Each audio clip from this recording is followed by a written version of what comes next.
Isabella's delicate face is now marred with a deep frown as she stares at the blonde guy who's calmly marching down the stage. Let it be known that Isabella wasn't the jealous nor the arrogant type. Her horizons were broad and she knew that compared to the ocean of geniuses out there, she was just slightly luckier. Similarly, she worked hard to not waste the heavenly gifts she received, much like everyone else who was here right now. She has her reasons for bitterly training to pursue power, and she's confident that, at some level, she's above the majority because of her latent potential and hard work combined. But that blonde guy, Cedric, as she has learned, isn't he a little ridiculous? Where did he come from? First, there was the matter of his sword intent, something that learned almost every swordsman pursued throughout their lifetimes, with the majority failing to gain it even after pouring decades worth of effort. Cedric looked like he wasn't even in his 30s yet, but he has it. Not only that, but his sword intent was also potent. It was clear that he had plenty of time to nurture and validate its existence. Again, many swordsmen desperately clamored to gain even some semblance, a wisp, of sword intent to grace their presence, yet this man has it in spades. The absurd part is that nobody would have known if he hadn't come here or shown it. Isabella herself didn't follow the path of the sword. She's more used to elemental manipulation and her gift leans more towards control over the ice element. But still, she knows just how difficult it is to condense even a sliver of sword intent. How in the world did he do it? Is what she asks herself, fully knowing that she might never get an answer for that. She isn't the social type after all. And although Cedric's results at the first part of the practical exams were just above her but lower than Garrick's, she could confidently say that Garrick would definitely lose against Cedric if they were to fight. And that's because of Cedric's display of speed just now. From what he displayed, it would be wrong to say that his speed was unparalleled amongst Tier 3. Hell, he might even be able to compete with Tier 4 experts in sheer speed alone. So what if Garrick's raw power was greater than Cedric's? That would be useless if Cedric could kill him before he even knows what happened. And judging from the clouded expression on Garrick's face, he knows this too. Isabella and Garrick were acquaintances. They're not close, they just knew each other because their respective guarantors introduced them to each other a couple of months ago. No, they didn't spar or anything. They just exchanged a few polite words and that's that, nothing more. Still, that's more than enough for them to size each other up. And Isabella could tell that in a straight-up match, there's no way she'll ever beat Garrick. If she were given enough time, however, she might be able to beat him, but that's situational and couldn't be relied upon. That was fine with her though. After all, she doesn't see Garrick as an enemy. A competitor for resources, sure. But certainly not an enemy. Isabella also met other so-called geniuses due to the insistence of the city lordess. However, in her eyes, none of them were worth the hype. Some even tried to make a move on her which greatly displeased her. Back then, she thought that her only real competitor so far was Garrick, and it was a tough competition already. Who would have thought that Cedric would suddenly appear to completely shatter that fragile belief? The difference between their abilities felt stifling, but Isabella knows that the battle hasn't ended yet. There's still the third part and the bonus test at the end. Who knows? Maybe Cedric has a weakness after all? Right now though, time will only tell. Around the same time when Isabella was in deep thought about what she had seen, Garrick too couldn't help but evaluate the competition. Much like Isabella, Garrick was also confident that with gifts and hard work, he too was above the masses. He held strong confidence that he would do extremely well in the exams, so he marched towards the place with his head high up. Cedric's performance, though, was a strong blow towards his confidence. He knew that this place would attract all sorts of crouching tigers and hidden dragons, but facing a real one was still different in reality. How could he be so fast? Is he also someone who was born with a divine physique which specializes in speed? The so-called divine physique was one of the few ways of how someone's innate aptitude ratings could change. It is a heavenly blessing, one that only appears in 1 out of a million people, therefore it is extremely rare and couldn't be relied upon by the race to elevate their overall strength. Divine physiques need to be awakened, and some requirements need to be done first before that happens. It doesn't help that Akala wouldn't give out this information for free, too. So, it could be said that Garrick was one of the lucky ones to have awakened his latent divine physique. His divine physique is called the invincible divine Vajra body. This divine physique pushes his body's raw power, endurance, toughness, and adaptability to absurd levels upon being awakened. It's also the reason why his innate physique aptitude changed from C rank to S rank. After years of diligent training and consumption of miraculous elixirs, he managed to push that rating up to SS rank, which automatically boosted his confidence to do extremely well in these exams. Garrick would say that he had been extremely lucky for gaining this, but he would also say that he had earned the right to keep this gift because not even once did he slack off in his training. His goals were high, some who heard it even told him that he was aiming way too high, even. But Garrick wasn't disheartened. If anything, he thrived in that seemingly impossible goal. Nobody could truly blame him for being confident.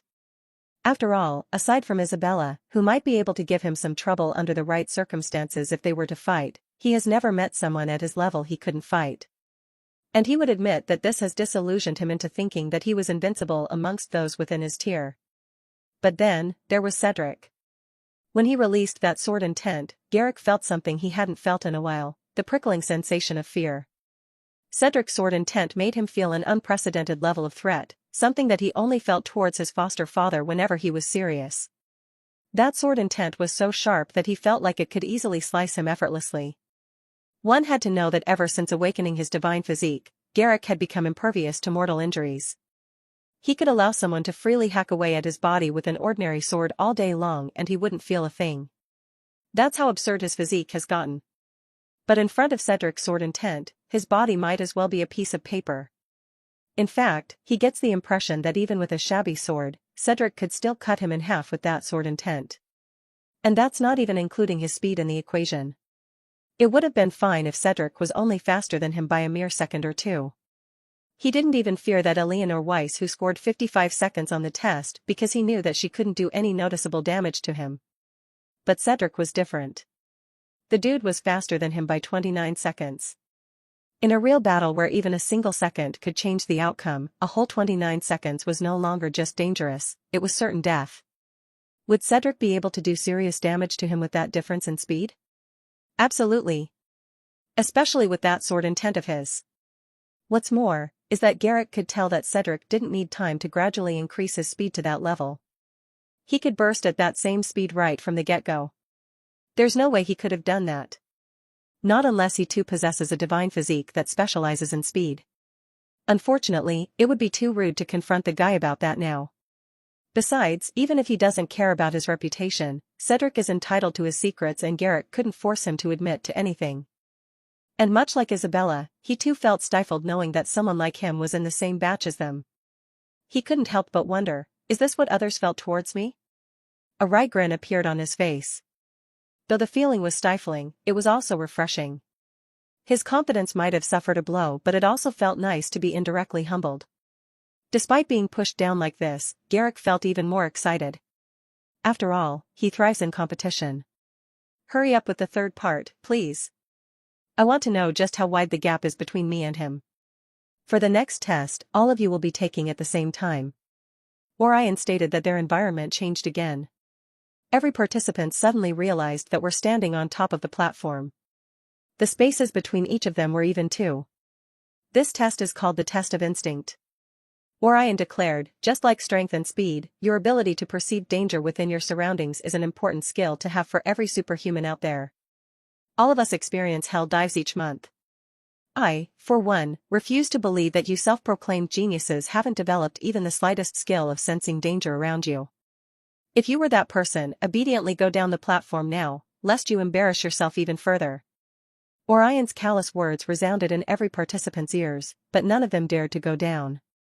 In this test, your movement will be limited within the area that your platform covers. Stepping beyond your space will result in automatic failure. Orion continued after nobody dared to go down. Once the test starts, you will be stuck in a bubble which will shoot out all sorts of projectiles towards where you are. Said projectiles will have varying speed, size, and lethality. Don't worry, we will be watching all of you to prevent any accidents from happening, but know that once we were forced to rescue you, that counts as the end of your journey. Your task is simple, dodge them. That's all. You are prohibited from performing any kind of retaliation. You can only dodge the attacks coming your way. Once you're hit or grazed by any of the attacks, you're out. We will do this by rounds. Every round lasts for a minute with a 10-second delay after each round. Of course, the difficulty increases with each round you pass. To pass, you must, at the very least, reach the 5th round. Anything below that counts as failure. I will give you 3 minutes to prepare yourself. The timer starts now. Once Orion declared that, the participants started busying themselves. They prepared themselves for the upcoming challenge in their own ways. Some started praying, others took this time to consume some food to regain some energy, others did some rituals and sorts, while the rest just sat down to calm their mind. That 3 minutes did not last at all. Everybody knew that the time was up when they saw a bubble encapsulating them. Immediately, every participant's face hardened and they heard Orion yelling. The test of instinct starts now. Shoo! What? Several outraged cries echoed across the testing grounds. All of which came from all of the participants who got eliminated just now. None of them were expecting to be eliminated so soon. The first round hasn't even properly started yet. The majority of them didn't even know how they got eliminated in the first place.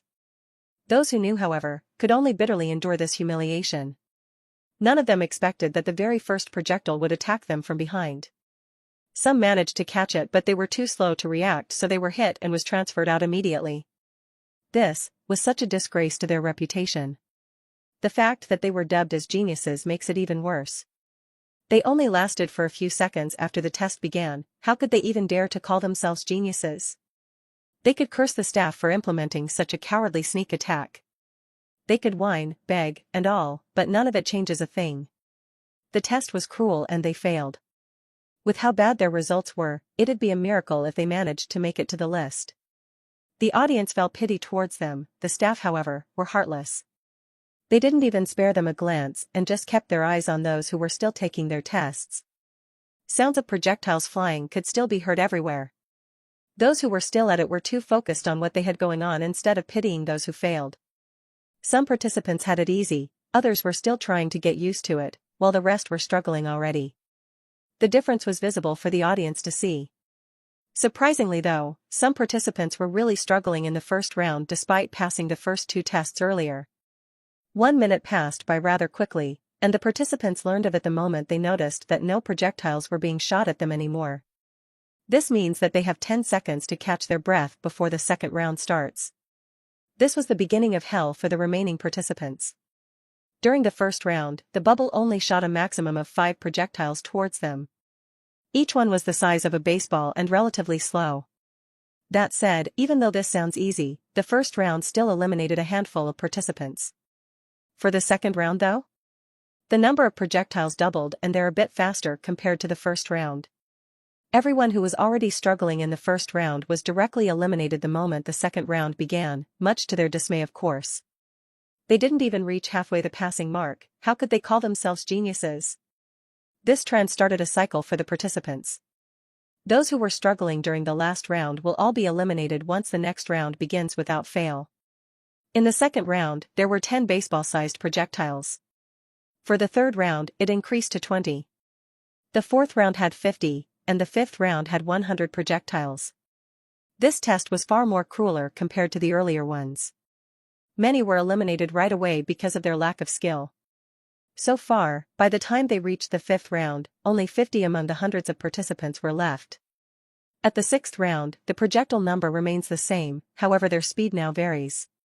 Some balls will start to slow down, then they will accelerate all of a sudden. Some did the opposite, starting fast and then slowing down. In short, the test became trickier since the projectiles were now starting to throw the participants' rhythm off. When they reached the seventh round, only 10 people were left. Of course, the current top 3 so far, Isabella, Garrick, and Cedric, were all still there. Isabella and Garrick were putting in real effort now because at the 7th round, not only did the projectile count increase to 120 with varying speeds, but they could also alter their trajectories as well. The fact that they're limited to just dodging made this even more challenging for them. All they could ever do was either put sufficient distance between themselves and the projectiles or twist their bodies in an unnatural way to accurately evade them. But compared to the other participants who were doing their absolute best to last until the next round, Cedric was the odd one. Not only did he look completely relaxed, there were even traces of boredom beneath that blank gaze of his. Those who had eyes on him since the start already realized how monstrous Cedric's perception was. There were numerous times when they saw him dodging the projectiles even without looking. Additionally, his style of evasion was nearly effortless. He angles his body in the most optimal position to evade the attacks coming his way. None of the feints got him at all. It's like he could perceive them all and predict what they will do the moment they show up. It was quite a scene actually, because the difference between his situation and the rest was just too striking. Then, the 8th round began. In this round, there were now a total of 150 projectiles blitzing around each participant at varying speeds and curvatures. In addition to all of that, every projectile now has varying shapes. Some will take on the shape of a throwing star, others turn into swords, spears, icicles, explosives, etc. Again, every single one of these projectiles might alter their speed or trajectories to throw them off. It was honestly chaotic. Those who were eliminated and watching on the sidelines paled at the sight of the challenge. To them, this was an impossible challenge. Yet at the same time, seeing at least 5 remaining participants still taking on this round bravely, allowed them to see just how much gap there was between them. It was disheartening yet also inspiring. 10 seconds into the 9th round, 2 of those 5 remaining were eliminated. Only Isabella, Garrick, and Cedric remained on the platform and all eyes were on them now. Both Isabella and Garrick were feeling the fatigue that built up so far. Of course, that came with the foreboding sense that they will not last for long. They were sweating and exhausted, yet they were still clinging on. Then, as soon as the 10th round began, both of them got eliminated much to their dismay. Maybe it was because of the fatigue or something else entirely, but none of them saw how they eliminated. Instead of resting, however, their gazes landed on the sole figure left on the platform who was still braving the storm of projectiles coming his way. And to their absolute shock, Cedric seems to be having fun instead of feeling threatened. How is he doing this? Cedric was the only one left on the platform. His figure could be seen nimbly dodging every projectile coming his way.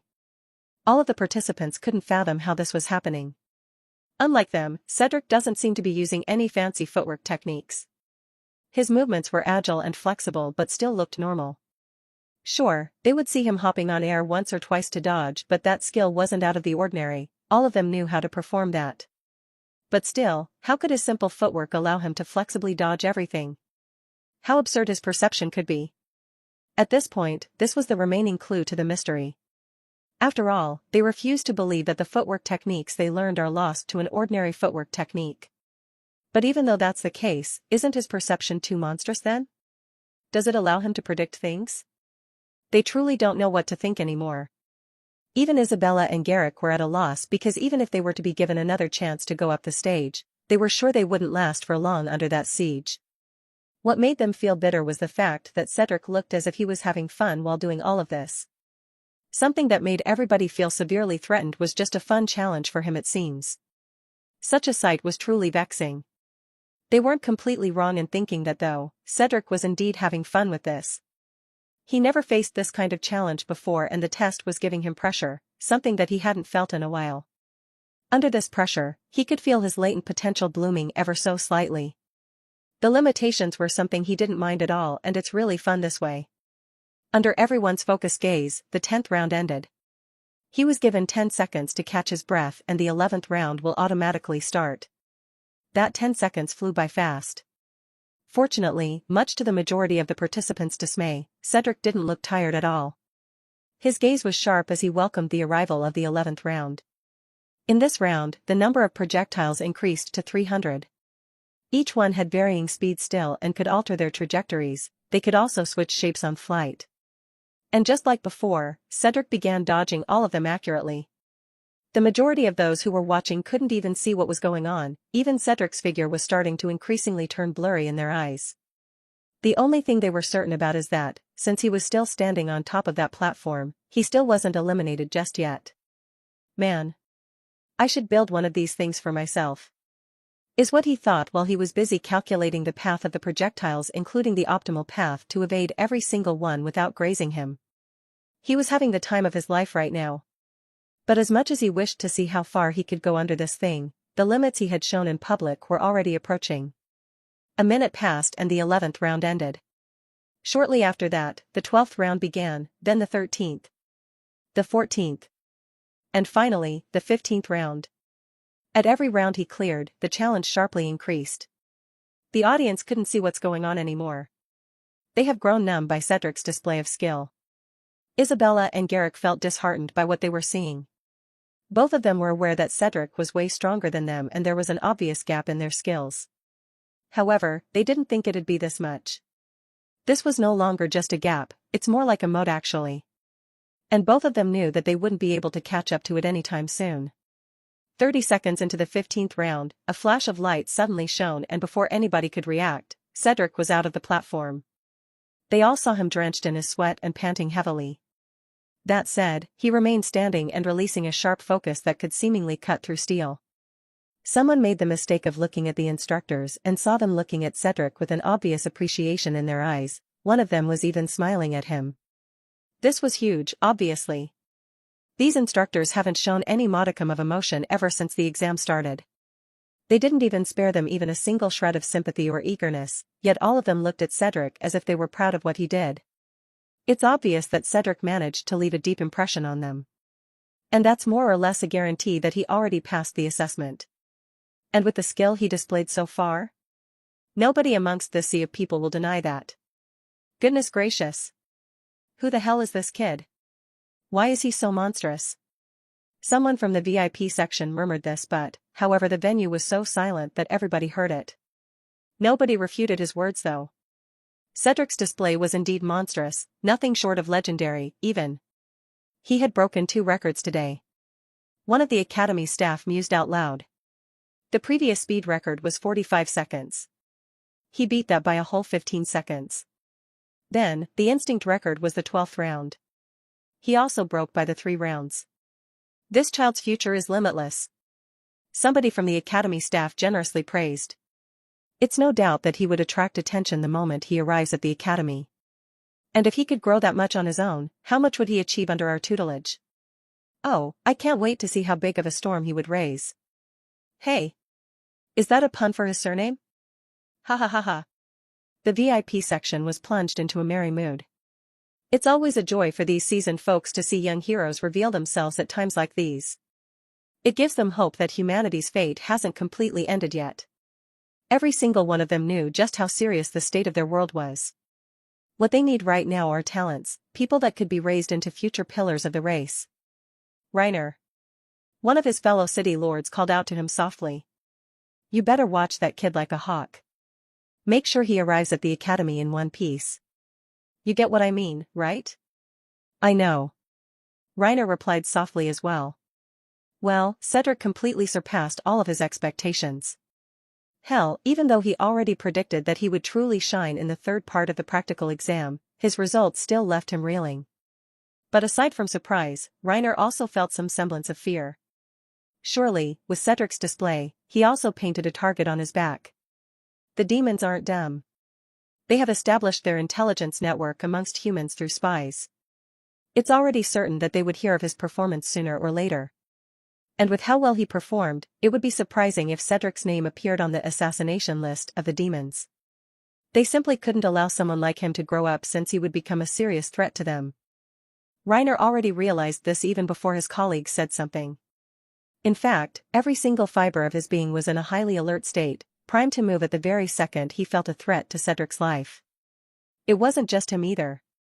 While the city lords and the Academy staff looked casual and easygoing, in truth they were also watching their surroundings closely. Just like Reiner, they wouldn't hesitate to make a move at the first sign of danger.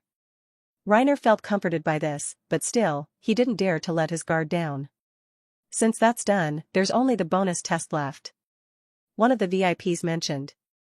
Right. Here comes the trickiest part of the entire exam.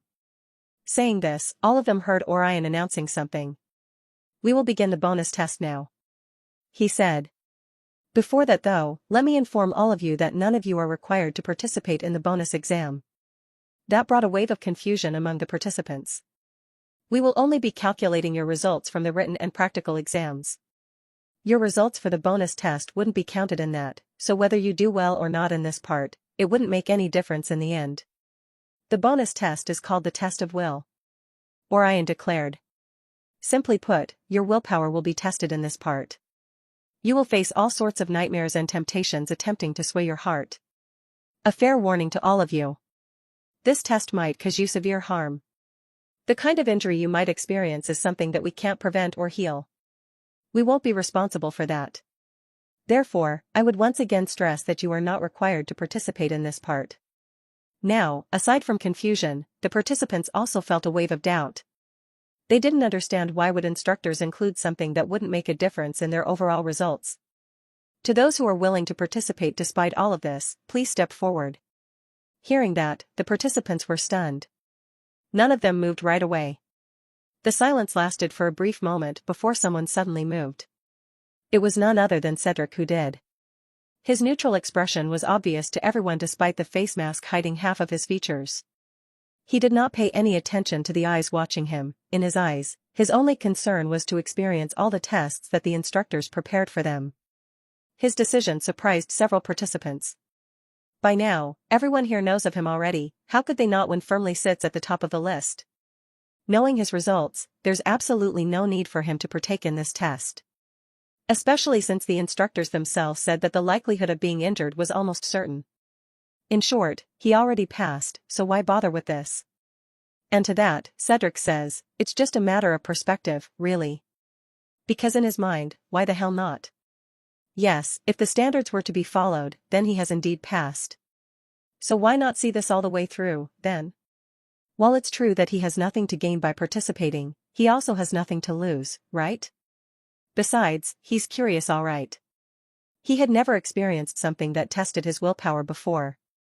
Is it bad that he wants to know where he stands in terms of that? No. Of course not. But what about the injuries, you say? Humph. As if that's enough to scare him. Cedric's no stranger to injuries. In fact, he'd say that he had danced with death so much that they're quite familiar with each other now. So why the hell would he be afraid of some injuries? Therefore, this decision wasn't an episode of impulse from him. Cedric was certain of his choice and would bear full responsibility for whatever happened to him next. Seeing him stepping forward, the instructors remained stoic. It's as if they didn't care at all. They just waited until everybody made their decision.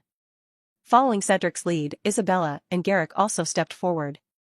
Their decision also surprised some people, but the rest found it understandable. More than that, the rest are now deciding whether they should take the bonus test or not. Time passed by and eventually, a total of 10 people stepped forward. As cliché as this sounds, these people were the already acknowledged top 10 of this batch of examinees. As for the rest, they didn't dare at all.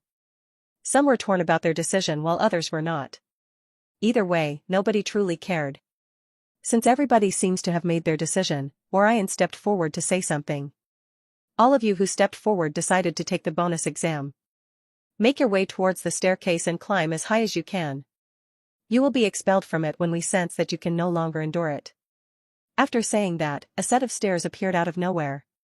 It was covered in a mist cloud, making it hard for anybody to see the finer details of the staircase. To Cedric's surprise, the obscurement also blurred his senses. This was shocking to him since this was the first time he encountered something like this. But instead of feeling uncertain, Cedric actually felt refreshed for some reason. This is proof that my senses haven't reached omniscience yet. There's still a lot of growth for me to achieve. He mused inwardly. Walking up to the staircase, he was able to tell that it only had a total of 10 steps. Each step was wide enough for multiple people to stand side by side with ample space in between. Just like before, it was Cedric who took the lead, followed by the rest. The moment he came close to the mist that was obscuring the staircase, he frowned. He sneakily glanced at the others and saw that they too were puzzled. It seems that he wasn't the only one who sensed it. Well, it'd be more accurate to say that they heard something. It sounded like faint whispers of unintelligible words, making no sense at all. It lingers long enough for them to pay attention to it and then disappears just as soon as it gets what they want. All of them knew that these whispers did not come from their fellow examinees nor the audience because they heard these whispers telepathically, plus it didn't sound like any of them. Under the curious gazes of the crowd, all 10 participants paused as soon as they gained a stable foothold at the first step, which greatly puzzled them. Then, they saw their expressions becoming blank. That's when something clicked in their minds and somebody audibly whispered. It's illusions. That's right.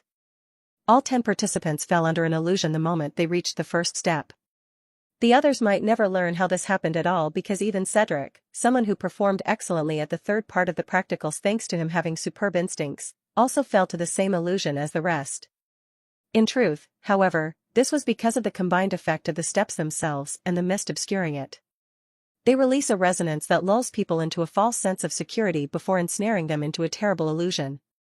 It was clear that whatever they were seeing must be a personal hell, for everybody wore varying degrees of negative expressions. For Cedric, he saw himself back at his quarters at the Risk Management Center. He caught a brief image of himself and was reminded of how pathetic he looked back then. Fortunately, though, Cedric was lucid enough to realize that this was nothing but an illusion. And at the same moment, he made that realization, the illusion shattered before him and he found himself back to the present, still surrounded by the obscuring mist. He gave his fellow participants a cursory glance and saw that the rest were still trapped under the illusion. Mildly shaking his head, he decided to continue climbing to the second step. Upon arriving there, he once again heard those same whispers from before. They were louder this time but still unintelligible. And just like before, they lingered long enough to make him curious before disappearing. It's like they're teasing him or something. "Excuse me, young man." Cedric woke up from his stupor by the sudden call. His mind momentarily blanked out when he saw an old man standing before him holding a metal plate with cold and sticky porridge. Would like to have this?" the old man offered with a kind smile on his face. Cedric blinked, and then his lips trembled. He could tell that he was under an illusion once more, but unlike the previous one he's in, this familiar scene greatly affected him. "It's just that this will be the last time I'll ever be here. This meal is wasted on me. You're young, you need this more than I do." Those weren't the exact words that had been said to him by this old man, but they affected him just as much as they did during the first time. What's your name, sir?" "Ha ha ha. Just call me Old Bull. That's how everybody here refers to me anyway." "Thank you, Old Bull. I'll enjoy this meal on your behalf," he replied before accepting the plate of porridge. He played his part just like before. There might be some differences here and there, but this is how it generally went. Cedric truly couldn't help but be affected since this was the part where his life turned around. Numerous thoughts rushed through his head at once. At first, he debated whether to accept this or not, knowing what followed after this scene. Should he have accepted this or insisted that the old man had his fill instead? In the end, he still decided to accept it. He felt shameful somehow, but his mind was determined. Besides, he's aware that this is all just an illusion. Whatever his decision here ended up to be, it wouldn't make any difference in reality. The symbolic part of this made him feel ashamed, yes, because he felt like he stole the old man's second chance, but he still did it because he knew what was going to happen. No matter how many times this same scene plays out, he would still accept this gift and he would still feel just as guilty as he did during the first time. This is something that might never change at all, and it's baggage that he will carry with him for the rest of his life. "Thank you, Old Bull. I don't care what others say, you are my hero. Wherever you are, I pray that no pain will reach you. Rest in peace." Sighing despite feeling the sting on the corners of his eyes, a determined glint replaced his vulnerable gaze as the illusion shattered once more. Just like before, he found himself standing at the second step. He didn't know how long he had spent trapped in that illusion, but he discovered that there were 5 of them now on that same step. Since he already broke the illusion on the second step, there's no reason for him to remain here. He lifted his sawls and started making his way toward the third step, wondering what kind of scene he would encounter next. The test of will. One of the academy staff mused inwardly as she watched the current participants taking on that challenge. It's a test where the participants are forced to face the things that they are running away from. It drags them by the hair to confront their worst nightmares, forcing them to face their worst fears. This test broke numerous participants since it was established. She sighed, turning them to numbskulls, wimps, or even worse, dead. It will force people to confront the things that they throw at the very far back of their minds so that they can function daily. It will force them to face their insecurities, their fears, their personal hell. The illusions aren't just limited to worst experiences either. Sometimes, it would show the participants a scene where everything about their life has gone horribly wrong, and will force them to live that kind of life. It doesn't help the illusions are incredibly lifelike too. Any sane person would fold under this constant pressure. This was the injuries that we talked about, and it's also something that we could easily heal. Additionally, the higher you climb, the worse it gets. She watched as all 10 participants paused at different stages of the steps with a curious gaze. At first, I too was puzzled as to why the headmaster included this test. She sighed inwardly. I was also included amongst the party who voted against adding this test. Later on, though, I would realize that we were a fool for not recognizing the benefit behind this test.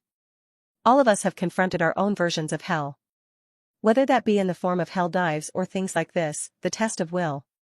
In essence, we are in the constant flux of war. Either with the demons or with ourselves. Willpower is an ethereal force. Nobody could truly explain just how exactly works. You don't get that just by being foolishly brave or unafraid of dying. It depends on how you chose to live your life so far. If we want to raise young heroes to become the future pillars of humanity in hopes of ending this overdrawn war with the demons, they must have a strong will. An indomitable one would be even better. Because only by possessing a sharp will would one be able to resist the extreme temptations of the demons. With a fortified mind, one could walk the path of the extreme and see the path beyond the stars. She then saw Cedric, the true star of this batch of participants, climbing up the fourth step. She nodded after seeing the complex emotions suffusing from his gaze, and a smile appeared on her wizened face. Indeed, don't be afraid of your emotions, don't throw them away. Allow yourself to feel them, to express them. Nurture them, and master them. It is what makes us humans, after all. This young man isn't bad, indeed. She inwardly smiled. I reckon that the reclusive folks out there are now looking forward to his matriculation. But you still have a long way to go, young man. These flight of stairs came from a torn corner of the real thing, after all. As Cedric climbs up the stairs, the illusions he faces are becoming more and more convincing. They were becoming too good for his senses to notice, and that resulted in him sinking deeper and deeper. Each time he extricates himself out of a scene, memories of what he experienced come rushing at him, making him feel complex. In the third step, he was forced to relive his memory of facing the demonized Herald. And despite feeling absolutely horrible about it, he ended up still bringing him peace by ending his suffering. He has already moved on from this, but that doesn't make the memory less painful than it did during the first time. In the fourth step, the illusions lulled him into the opposite spectrum of his emotions. He relived a peaceful memory where his family was still alive. They were spending a leisurely time together at a picnic with his parents laughing at his and his siblings' shenanigans. He felt so warm, so contented, and so peaceful that he became extremely reluctant to part with it, even after realizing that this was just another illusion. Real or not, the warmth he felt was there, and oh how he missed that so much. However, as much as he wanted to stay in that place, he had to leave it behind and continue. His work hasn't even started yet, so he couldn't afford to settle down. In the fifth step, he was given an insight into his future. He saw a scene of him becoming one of the most prominent figures of humanity. He's accompanied by several wives, and together, they lead humanity into a brighter tomorrow. This scene gave him immense satisfaction and contentment, but at the same time, it also bred stagnation. Since he was already at the top of the world, what else is there for him to achieve? In that memory, he already expelled the demons and cleansed the world of filth, turning it to its original state. There's nothing more for him to achieve aside from lazing around and raising his kids. Although he was immensely satisfied with his achievements, the feeling of stagnation poisoned his mind, but it was also the factor that woke him up from this dream, allowing him to extricate himself out of this powerful illusion. Upon regaining clarity and returning to the real world, he paused his climb for a moment. He allowed himself to sort out his memories so far and acknowledge everything he felt. He didn't rationalize his decisions, nor did he criticize the versions of him in those scenes. He merely allowed himself to feel the complex emotions he felt.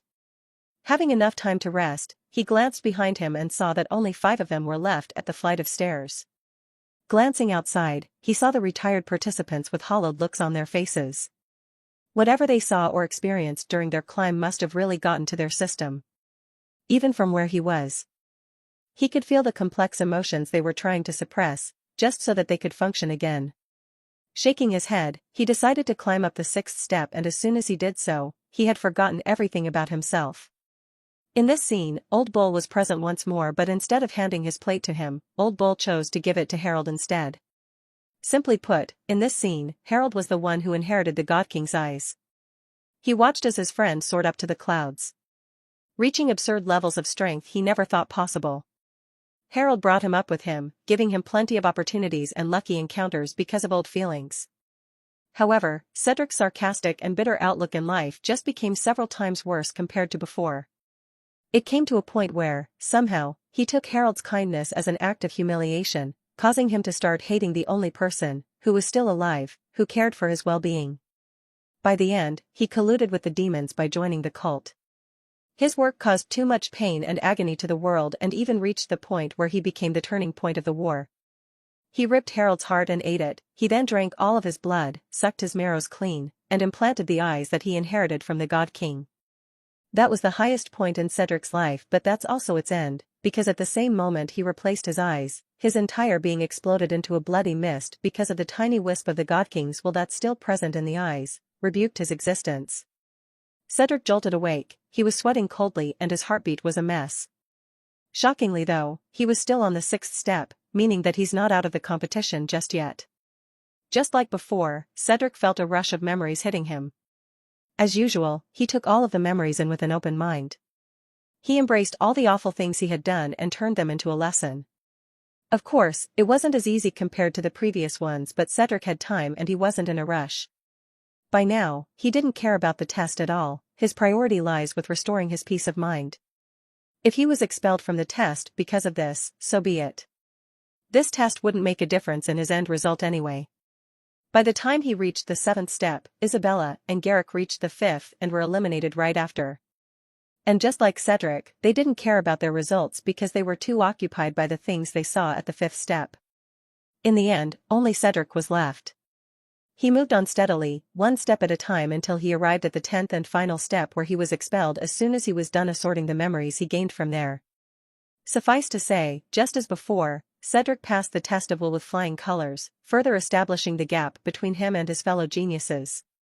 Those who were watching this had mixed reactions. Some were obviously amazed by his feat, but the rest didn't think too much of it, mainly because his achievements in the bonus stage wouldn't have any impact on his overall result, so in their eyes, this was a wasted effort. The fact that the bonus stage took a lot out of him made them think that their decision to not participate was a wise choice. If the academy staff were to discover their thought process, they'd probably sneer in disdain due to their ignorance. They would instantly deem these people as fools with no future. How dare they judge things that are out of their understanding? Still, even with the bonus test not having any real impact on his final results, everybody knows that Cedric passed everything with flying colors.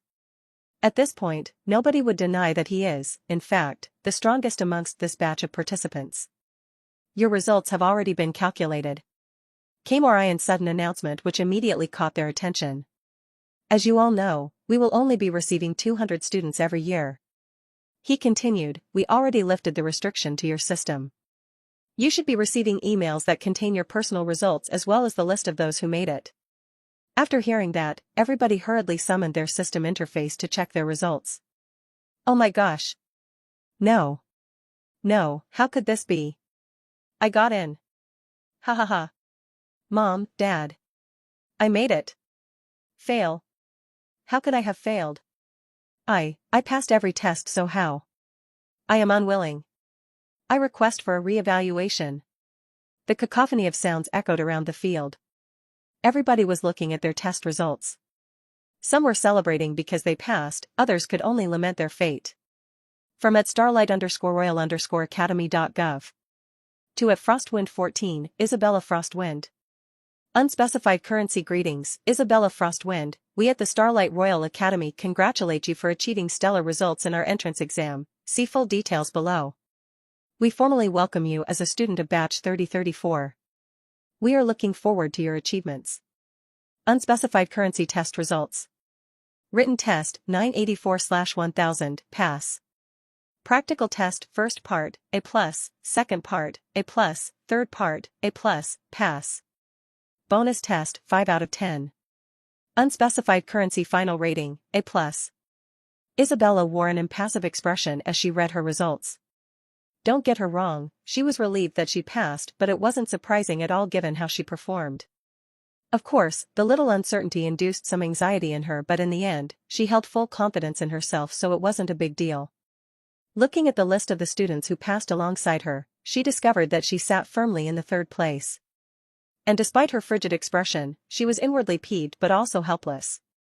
Obviously, Garrick and Cedric sat firmly above her. And she's not a fool to ignore this blatant sign.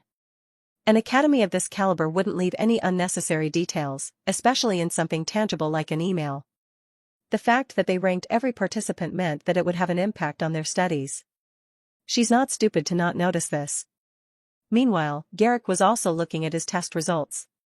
From at starlight_royal_academy.gov.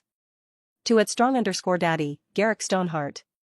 Unspecified currency greetings, Garrick Stoneheart. We at the Starlight Royal Academy congratulate you for achieving stellar results in our entrance exam. See full details below. We formally welcome you as a student of batch 3034.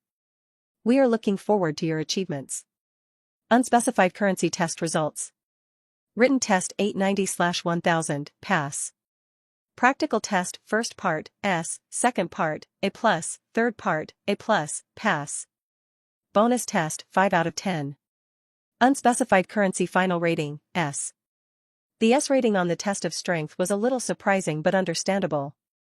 It was apt for someone like him who awakened a divine physique. Anything lower than that would be a disappointment. Still, he knows that he couldn't be this one-dimensional. He must make his other aspects catch up to his strength. He knows that he should be a well-rounded fighter to minimize his weaknesses. He also discovered that he's in the second place amongst the list of those who passed. Just like Isabella, he too understood the underlying meaning behind his placement, not that he could complain since he had seen how big of a gap there was between him and Cedric. But that doesn't mean that he's down completely. For a person like him, this serves as great motivation. If Cedric could achieve that level of strength, there's no reason why he couldn't as well. And finally, there's Cedric. From at starlight_royal_academy.gov. To at CD_boy, Cedric Stormrider. Unspecified currency greetings, Cedric Stormrider. We at the Starlight Royal Academy congratulate you for achieving stellar results in our entrance exam. See full details below. We formally welcome you as a student of batch 3034. We are looking forward to your achievements. Unspecified currency test results. Written test 1000/1000, pass. Practical test, first part, S, second part, S+, third part, SS, pass. Bonus test, 10 out of 10. Unspecified currency final rating, SS. Well. He muttered while smiling wryly, especially after seeing his name in bold and italics firmly sitting at the top of the list. Just like the rest, he wasn't surprised at all. The ratings were a little shocking, but it made sense. Typically, he would be fretting over showing too much, but at his current level of strength, that's not the case. In truth, he actually hid a lot of his abilities in this test. The strength level he displayed was already something that the demons knew even before humans did. After all, they were already watching him closely. Because of that, he wasn't afraid of showing this much to convince some parties. Of course, his abilities as a sage shouldn't be exposed anytime soon. He created Derek for that purpose after all. Also, he already knew that they were already planning on assassinating him, it's just a matter of time and place. He didn't want to stress too much about this for now since worrying too much would cause him to stagnate. Besides, he's always on the lookout for any threats in his life anyway, so in a sense he's always prepared. Since the demons haven't made any movements yet, this means that he isn't that big of a threat to them right now. Or maybe they have other things to attend to. Either way works for him. Additionally, he also didn't miss the way how he was being subtly protected by the people around him. That trace of sharpness and alertness was very obvious to him, and the timing was just right, so he knew that they were protecting him. With them around, the demons would think twice before making any movement against him. Still, this didn't stop him from feeling pride swelling up his chest. He did really well. If only his family was here to celebrate with him. While he was checking his results, some parts of him were still paying attention around him. He could feel varying emotions from the crowd. He saw people celebrating while others were left in a state of complete despair. Some of these people already tested before yet still didn't pass this time. The academy only allows individuals to participate in their entrance exams a total of 3 times, and let's not forget about the age bracket too. For these participants, who were left in complete shambles after failing, this was their last attempt. There's no next time for them anymore, which made them even more bitter. He pitied them, really. But he's also not a saint. There's no way that someone like him could request the academy to pass them in his stead. He was a nobody still, despite his achievements so far. Such is life, I suppose. I'm just way luckier compared to them. Cedric assessed inwardly. For those who passed, your guarantors will be with you in a while. They will bring you your credentials and starter supplies. They will also be the ones who will bring you to our academy tomorrow. If you have any questions, ask them what they know first. Any discrepancies in their information will be filled out once you enter the academy properly anyway. With that all said, I now conclude this year's Starlight Royal Academy entrance exams. Once again, congratulations to those who passed. I'm looking forward to your achievements. For those who did not make it, work hard and you may try again next year. If you are amongst those who have used up all their chances, this means that your fate doesn't lie with us. Seek other opportunities, all is not lost yet, so don't lose hope. That's all I have to say, you all may vacate the field now. After that announcement, Orion and his fellow instructors promptly disappeared. The crowd also moved after that. It was then that several streaks of light appeared across the sky. One landed right in front of Cedric and he noticed that it was actually the city lord, who looked somewhat younger and stronger compared to the last time he saw him. Good job, kid. You gave me a lot of face this time around. Ha ha ha ha ha. Reiner still couldn't believe it. He came here not expecting much only to be met with a shockingly pleasant surprise. He had severely underestimated Cedric and hadn't seen it coming, truly. He initially thought that Cedric was just another pretty boy with some skills, but it turned out that he was wrong. All of them were wrong. Actually, he's being shameless here, saying that Cedric has given him a lot of face when in truth, he hardly deserved it. He did nothing for the boy yet the kid brought him an immense present. He's actually feeling a little guilty right now. I'm glad I didn't disappoint you then. Cedric replied, still looking and sounding a bit tired, but the glimmer in his gaze remained. You sure didn't. Reiner snorted lightheartedly. Let's get out of here. You need rest. I won't be too late to tell you all I know about the academy once you've recovered. Cedric had nothing to say to that, he simply nodded and together, they left the venue. Word of the exam results was already spreading all around the capital, and with the internet, the rumors spread even faster. It's only natural since there will always be a group of people who have way too much time on their hands. By now, at least half of the population of the capital already knows who Cedric is. They already knew what he looked like, though not completely, since he always wore a mask to hide half of his features. Still, that didn't stop some people from fantasizing things about him. His feats were already being wildly discussed online. As usual, there will always be a group of skeptics amongst them, but faced with the overwhelming amount of evidence, they don't have a choice but to believe it. Cedric was vaguely aware of what was happening. He already predicted that something like this would happen, but he's too lazy to care. The city lord brought him to a fancy hotel though. Something only available to VIPs, and even then the fares are expensive. However, because of his blooming reputation, he learned that he was free to stay here now and in the future. They even handed him a membership card right away. If this way their way of extending an olive branch to him, well, it's flattering. The city lord did tell him that this was only natural. He also said that he didn't need to feel burdened about owing them a favor. They always offer this kind of service to people like him since his future was deeply tied to the safety of humanity as a whole. Doing his part or becoming stronger was more than enough to repay this favor of theirs, so he shouldn't make a big deal out of it. Understanding that, Cedric did feel relieved. He still feels squeamish about owing people some favors after all. Since they were already here, the city lord told him to get comfortable and rest. Cedric agreed and the city lord left him to his room. Making his way to the adjacent room, Reiner invited Erisham as well as the RMC's chief, Lucas Brightstone, into a video call. City lord. Both Erisham and Lucas called out upon answering the call. Oh, Lucas, eh? Been a while, old thing. Erisham jeered. Hello to you too, old freak. Lucas replied grumbling. He then turned his attention to the city lord and said, Hello, city lord. How can this old man help you today? At ease, Chief Lucas. I'm only here to share with you some good news and to ask you something. What is it? Erisham asked, then his expression still as he focused. Is this about the entrance exam? Yes, it is. Reiner nodded while wearing a smirk on his face. The kid did well, he's in first place. You're not pulling my leg, are you? Erisham softly complained to the city lord. Why would I do that? Besides, you can access the internet to confirm if I'm lying to you. Reiner snorted. He then saw the two busying themselves. They should be confirming his words right now. As for Lucas, he's a bit puzzled. How was he related to the person that they're talking about? He couldn't recall giving any suggestions to the city lord. Hell, he wasn't even in the position to do that, so what is he doing here? Nevertheless, he still searched the recent news about the Starlight Royal Academy's entrance exam. It didn't take long before he got the list of those who passed, and seeing the name in the first place, a frown appeared on his wrinkled face. Cedric Stormrider? He mused inwardly, why does this name sound familiar? Huh. Would you look at that?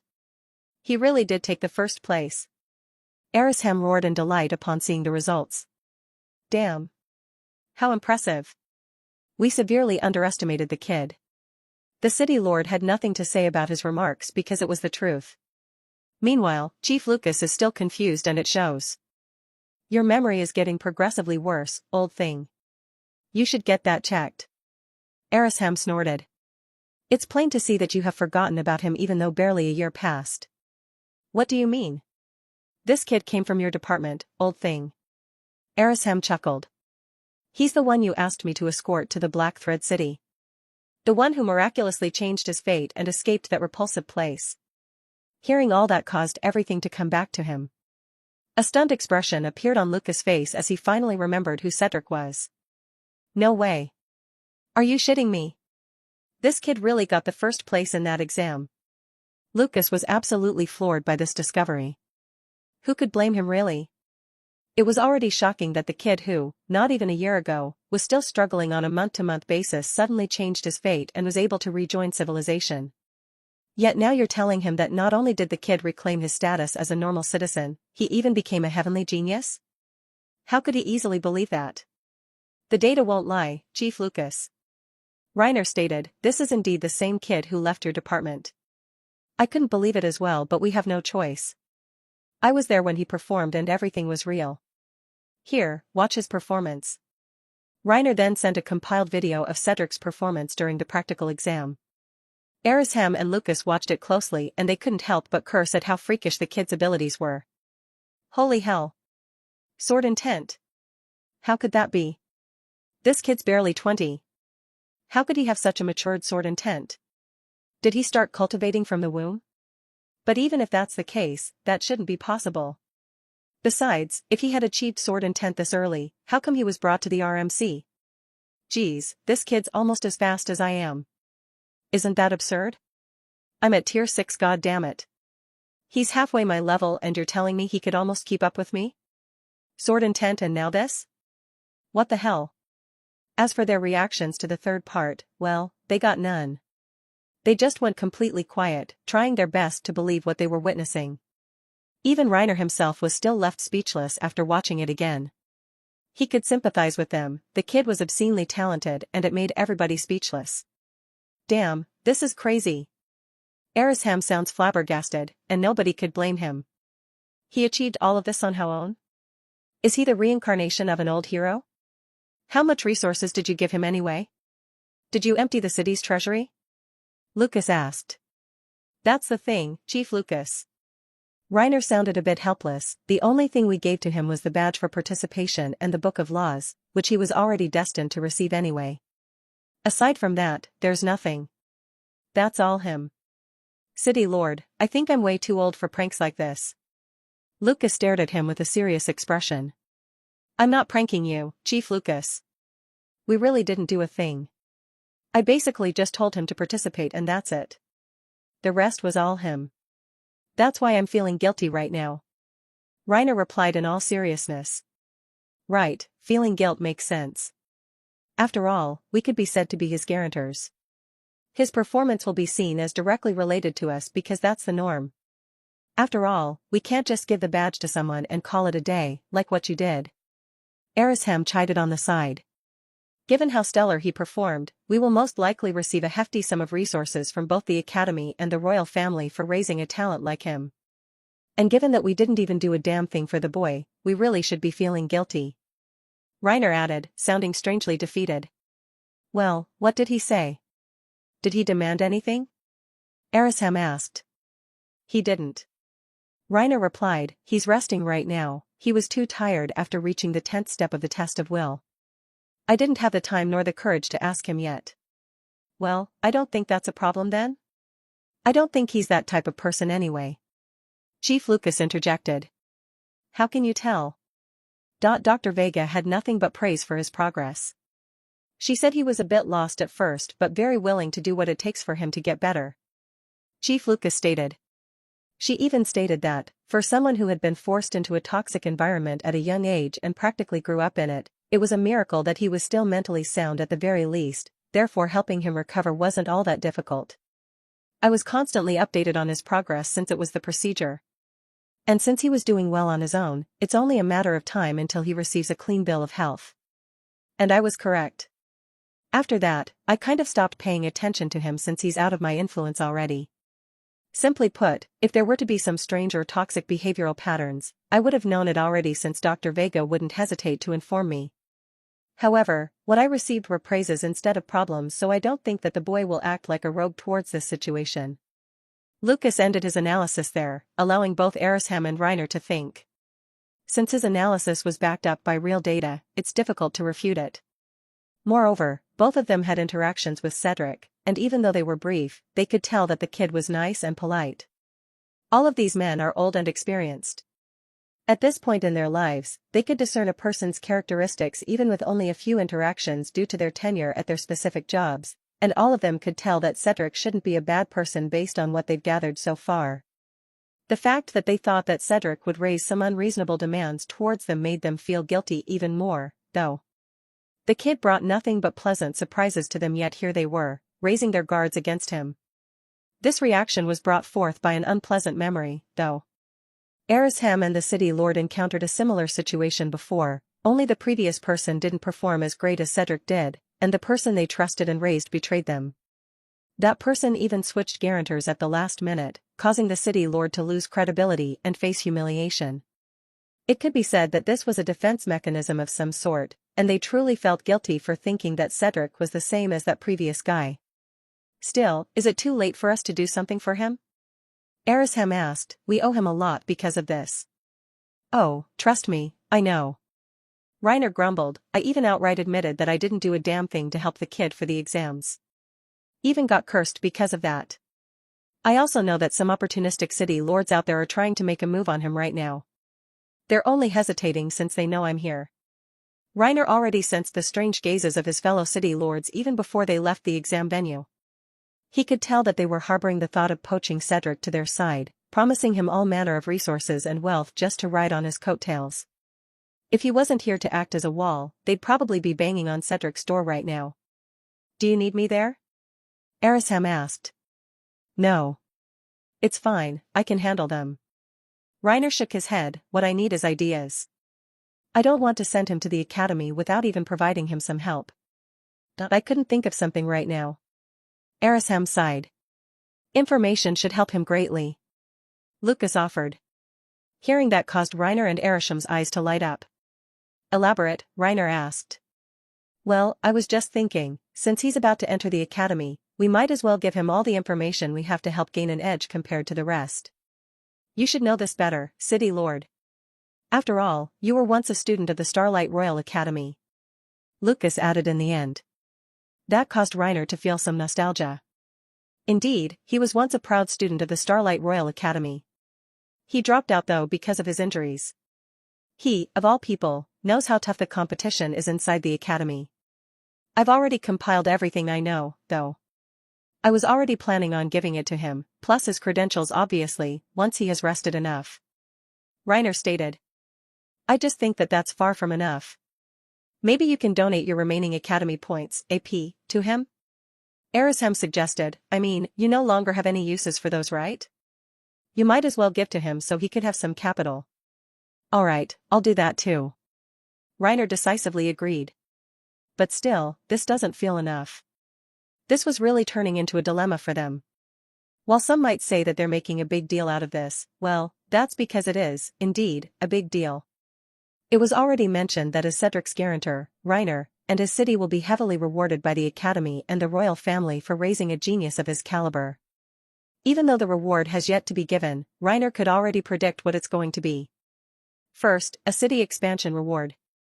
The Black Thread City is considered a medium-sized city and it's fine on its own, but because of Cedric's existence, it will be expanded in the hopes of producing more talented in the future. Then, all sorts of resources and opportunities will elevate the city's overall strength and quality of life. Neither the Academy nor the royal family will be stingy with this. And finally, a unique opportunity for Reiner himself, something that is huge enough for him to, hopefully, reach Tier 9. A dream for any superhuman out there. All of this will be given to them just because Cedric graced them with their presence. Of course, this also comes with the responsibility of raising more talent, but that's only natural. These rewards were more or less confirmed already since Reiner has seen it happen before. Only previously, he could only feel envious, now he's the one experiencing it. So the fact that they'd be receiving too many rewards with barely an effort on their part, really makes him feel guilty. He certainly feels like he didn't deserve any of it. A few hours later, Cedric woke up from his sleep feeling rested. It felt like he had been asleep for more than 24 hours at this point, but that's just because of his absurd recovery brought by his unique physique. Scanning his surroundings with his senses, he didn't sense anything strange, so he shrugged and made his way to the bathroom to clean himself. Once he was refreshed, he changed into a fresh set of clothes and called for room service. He then spent some time in silence and relaxation. I'm about to be really busy once the school year starts. He mused inwardly, I should relish this remaining idle time. Cedric has already seen it once. The Academy has some things that could give him pressure. The pressure that he could use to accelerate his growth to even more absurd levels. With those tools available to him, it'd be a sin if he didn't take advantage of them to propel his growth as a superhuman. Moreover, I should be safe under the protection of the Academy. The demons would hesitate to make a move on me so long as I'm under their banner. This gives me even more time to broaden my horizons and accumulate my advantages. There's still so much to learn and room for improvement ahead of him. Cedric feels giddy at the thought of it. And all of it begins tomorrow. He continues daydreaming about his future. He thought of both realistic and unrealistic things. It was random or nonsense, but he didn't hate it. He was bored anyway. Then, he decided to surf online and found his face plastered on the local news. He smiled wryly as he thought that this was inevitable. It's like this every year, the Starlight Royal Academy's entrance exam has always been a big deal for everybody. Thankfully his socials are private and he didn't upload any pictures of himself, or else his inbox would have exploded from all the notifications he's bound to receive. He chuckled when he saw some comments about his masked face. Some people thought he was hiding half of his face because he was insecure or ugly. Others were berating the reporters for not working hard enough to capture what he actually looked like. This was all amusing to see this, and he briefly debated if he should fan the fire, even just for a little bit. However, he ultimately decides not to. The commotion this brought will fade pretty quickly anyway. People's attention spans are pretty short nowadays, especially netizens. Besides, they'd just pester me endlessly if I make an online debut now, so I might as well ignore this for now. Closing the tabs, he planned on zoning out for some more, but he was interrupted by the knock on his door.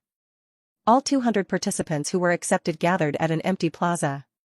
Today's the day that their life as a student of the Starlight Royal Academy begins, and they couldn't be any more excited.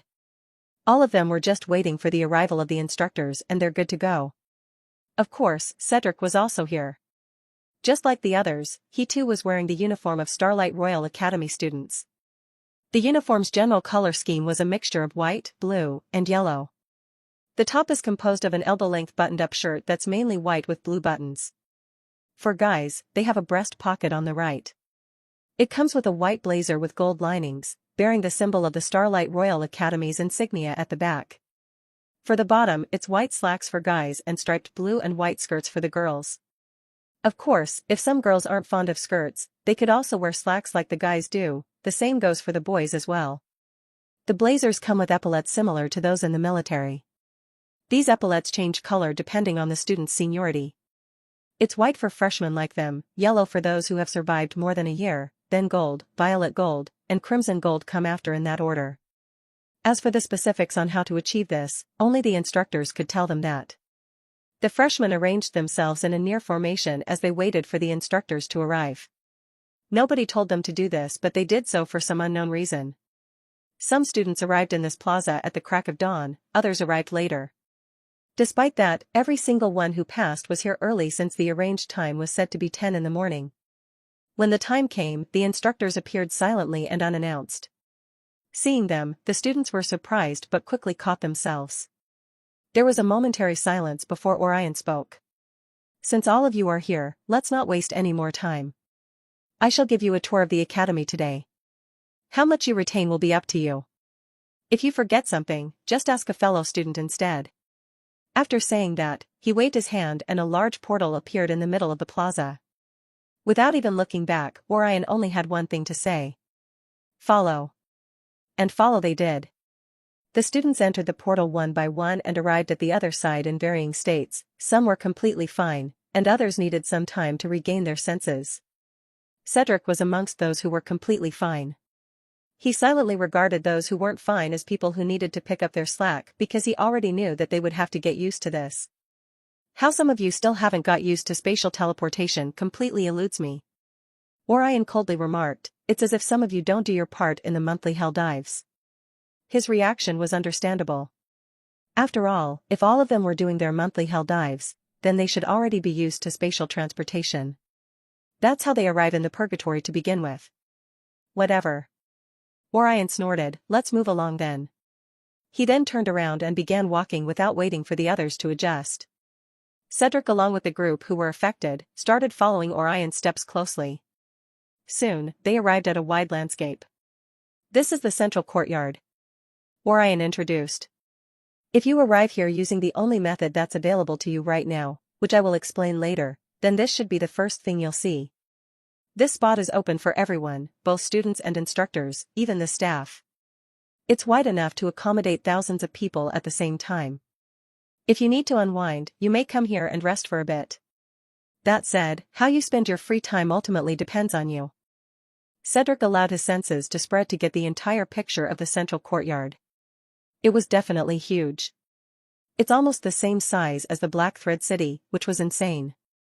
In the middle of the courtyard, there was a large ornate fountain. Its waters were not normal either. From what he could tell, those waters should come from the depths of Treasure Mountain, which is said to be the cleanest and purest water there is. Surrounding the fountain were statues of the Academy's founders. And just like the waters, these statues also weren't the normal ones. With his sharp senses and his blooming skills as a smith, he could tell that the material used to craft these statues was, at the very least, tier 9 on the scale, which means that they could gain some semblance of spirituality. The statues were incredibly lifelike. If it weren't for their color scheme, which was the only thing that indicated that they were still statues, he would have mistaken them for a real person. Of course, given how sharp his senses were, he could feel the spirituality of the statues. He even felt that there was some underlying secret beneath these statues too. However, his senses weren't able to penetrate that deep, so he could only let it be. Beneath the statues were several gates at which students come and go. Everybody seems to be minding their own business. Those who saw Orion with the freshmen either gave them a nod of acknowledgement or bowed at the instructor's presence. See those peaks over at a distance? Orion pointed out, catching the attention of the freshmen. Those are mostly the Academy's towers. You'd spend most of your time within those buildings during your stay here. As you can see, it's quite far. Traveling by foot will take most of your time, and by then, you'd be extremely exhausted already. These portals exist for everyone's convenience.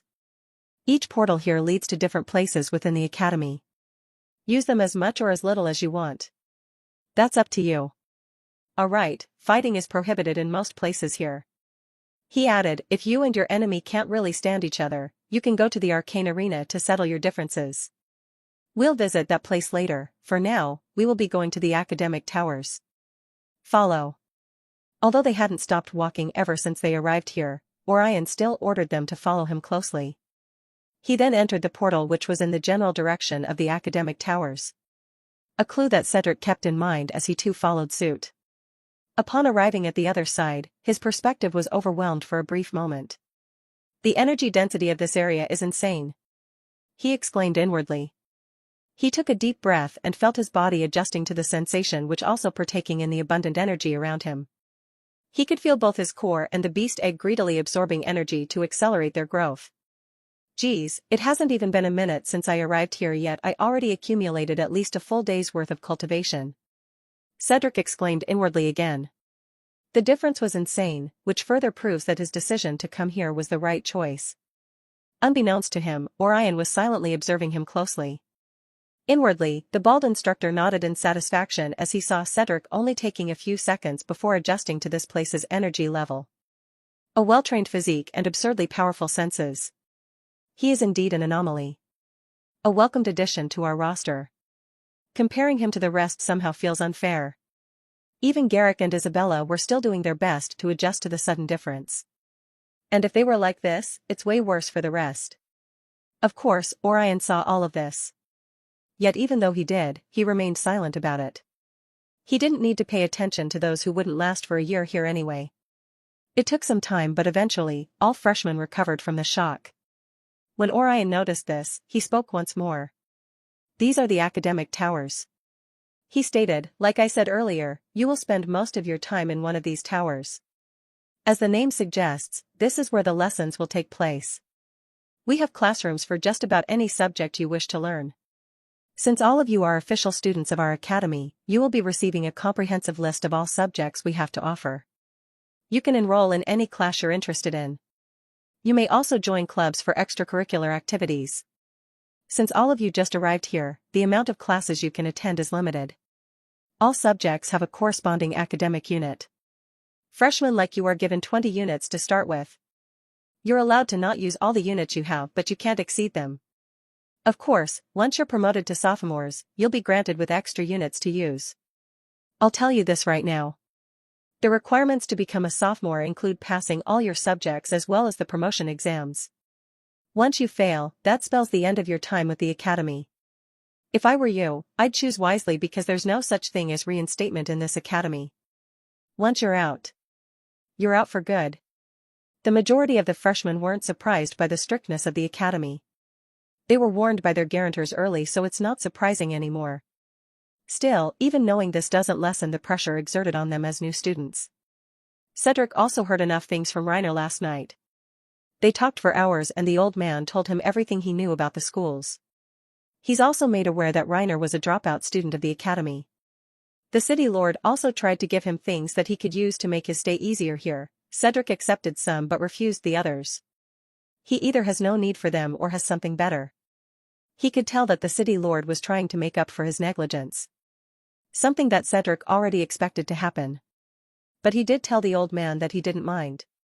Cedric knows of the benefits he brought to the Black Thread City, and typically, it's normal for him to receive more benefits since he was the one who earned it in the first place. That said, Cedric has enough resources to use for himself at his current level. He did not need the additional resources since those would just rot in his inventory. Besides, he already treats Black Thread City as his home. It's where his second chance at life began. There he felt peace and protection. He also met friends and experienced change there, so he also wants the city to prosper. In fact, the Book of Laws was more than enough to serve as a reward for his efforts, and that had been lent to him even before he participated. Speaking of that item, Cedric already memorized its entire contents. He tried to return it to Reiner, but the old told him that he could have it. Initially, that item could only be lent to him, but since he performed excellently, the city lord already applied for the ownership in his stead and it was passed. So now, he's the true owner of the book and doesn't need to return it anymore. Continuing with the tour. Orion brought the freshmen inside one of the academic towers so that they could experience what it's really like in person. These towering peaks are even larger inside. Cedric guessed that somebody used spatial magic technology to achieve this. The interior of the academic towers was modern, the saturation of energy was high, and there were pieces of technology here that helped the students focus on their tasks. They went through several rooms that they would most likely find themselves in: classrooms, cafeteria, practice rooms, libraries, and so on. They have also been taught how to navigate the interior of the towers because it could become really confusing inside. Orion said that the design of the academic towers was generally the same, so if they could navigate one, they shouldn't find it hard to do the same for the others. All they need to know is which classroom is which, since one is designed for every subject and there are a lot of them. Once they finished the tour of the academic towers, they returned to the gate that transported them back to the central courtyard. The gate on the left side of this one leads to the faculty office. Orion explained, if you have any academic concerns or schedules with the instructors or the headmaster, use that gate. Otherwise, stay away from that place. You can be penalized for disturbing the instructors. Orion then pointed at the one on the right side of the academic tower gate and said, that one leads to the arcane arena. It's a place where you can fight others to let out some steam. It's a rowdy place and I don't particularly like going there, so we'll skip it for now. If you're curious as to what it looks like, you can visit it after this on your own. He then walked to the gate next to that one and ordered, follow. So follow they did. And once they arrived at the other side of the gate, they were greeted with a large area that had a lone huge archaic building in the middle. This is the Astral Observatory. Orion introduced, contrary to what it's called, you don't go here to simply gaze at the stars and admire them. This place is more like a trial grounds. He continued as they walked towards the building, if you want to seek improvement or check your progress, this is where you go. It's created by the joint effort of the Zodiac Saints. There are 12 different kinds of challenges there. Each challenge has different stages, the further you go, the more difficult it becomes. Of course, if you pass them, you'd receive appropriate rewards, mainly in the form of academic points, AP. Orion then faced them and stressed, don't confuse academic units, AU, with academic points, AP, they're different. AU is what you use to enroll for subjects you're interested in. AP is the main currency we use here. Coins and paper bills have little to no value here. Even the worth of demon souls is minimized. AP is what you need to buy resources, weapons, armor, gadgets, assistance, private lessons, and so on. You earn them through various means. The most common way is by performing well in your classes or by earning them through various tasks. Those who are in the 51st place and beyond will receive a 100 AP monthly allowance. The 26th place to the 50th will receive 150 AP. 11th place to 25th will have 200 AP. 5th to 10th place gets 300 AP. 4th gets 350, 3rd gets 500, 2nd gets 700, and 1st place gets 1000 AP. Orion concluded while glancing at Cedric. He didn't say much, but his gaze held a lot of meaning. Cedric didn't show any outward changes in his expression, but inwardly, he was surprised by the amount he received. He already knew about APs from Reiner, and he told him that earning them was incredibly challenging. While Orion did say that students could earn them by performing well in the classes, the amount they'd receive was pitifully little. Doing tasks carries risks because all of those contain varying levels of punishment should they fail it. Reiner told him of other ways to earn AP, but he doesn't have any access to those. Reiner also donated his remaining AP to me. He mused inwardly, he said that he has at least 4k AP left. This is what remained from his savings that he wasn't able to use before he dropped out. Since he couldn't use them anymore, he decided to donate it to me. For a freshman like me, this is a lot. But if I were to stay here, that's far from enough. He continued musing, no matter, I'm sure I'd find a way to earn a steady supply once I've gotten used to living here. While he's musing to himself, he's also vaguely aware of the stares he's receiving from his batchmates. It couldn't be helped, the discrepancy truly makes one envious. Since he's first place, this meant that he'd be receiving 1000 AP monthly. Although most of them still don't have a full grasp on how valuable APs were, desiring for more was normal since it's been told that they would need it for pretty much anything. In this place, we value progress more than anything. During your first month, the list will stay as it is. But as soon as that passes, you can compete amongst your batchmates, making it possible to reshuffle the positions a bit.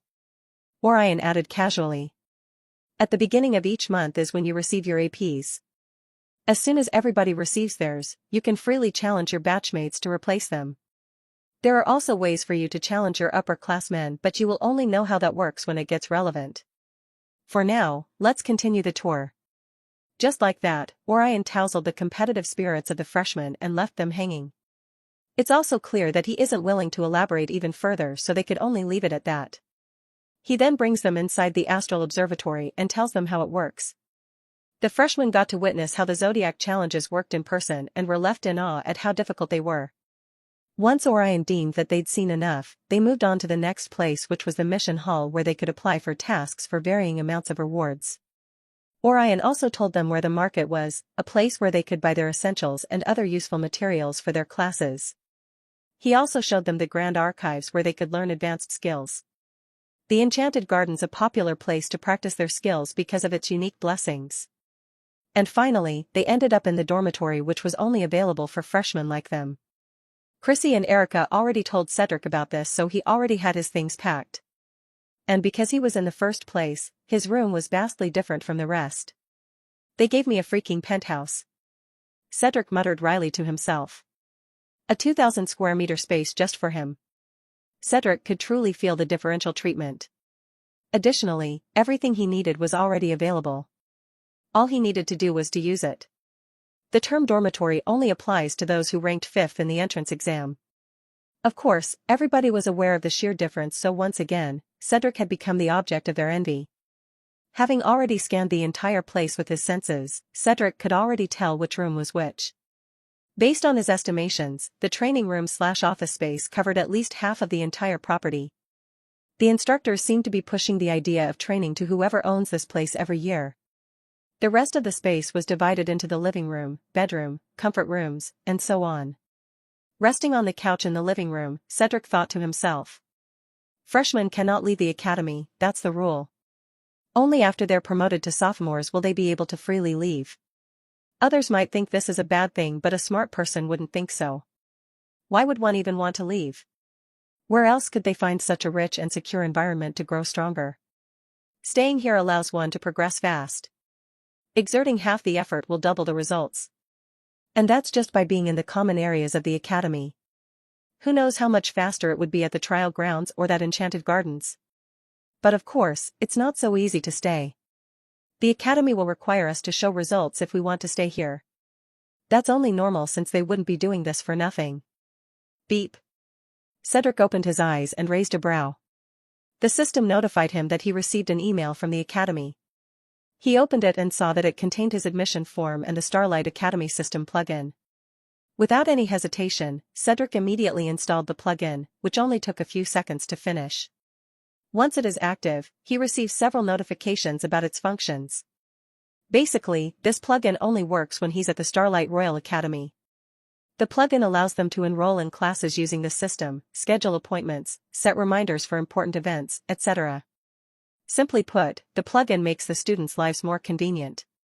It also reminded him that he could now declare the subjects he wished to learn. It also included a very long list of subjects he could choose from, making him feel a bit dizzy. He wasn't kidding when he said that they teach almost anything here. Cedric mused out loud as perused the list. From what he gathered so far, the combat classes are the most popular ones. They require a minimum of 5 academic units for enrollment, and that still depends on the type of class. For example, ordinary combat classes like weapon training or weapon specialization only require 5 units, whereas classes like sword mastery, intent manifestation, etc. need at least 7 to 10 units. Simply put, the more advanced it is, the more expensive it gets. After the combat classes, there's the profession classes like smithing, alchemy, symbol 101, and so on. There are also miscellaneous classes like politics, marketing, education, etc. Anybody who saw just how many subjects there are available would also feel overwhelmed. Fortunately, the staff are kind enough to make suggestions for students. These suggestions are based on what they displayed so far, and their tendencies, and might include more private information that they delved into upon performing a background check on each student. For Cedric, the staff highly suggested he take the Sword Path class. They even printed it in bold and italics to emphasize their will. The Sword Path class needs a whopping 10 units. It was high, but that's because it's considered as an advanced class, a major subject, if you will. I mean, I was already planning on taking it anyway. I appreciate the suggestion though. Cedric mused wryly. If he were some ordinary swordsman out there, the staff would suggest he to take the Intent Manifestation class to help him condense the seed of sword intent. But since he not only has it but also matured it enough, he could skip to the Sword Path class, which will allow him to see the road beyond the sword intent. At least, that's what he's expecting. He could be wrong though.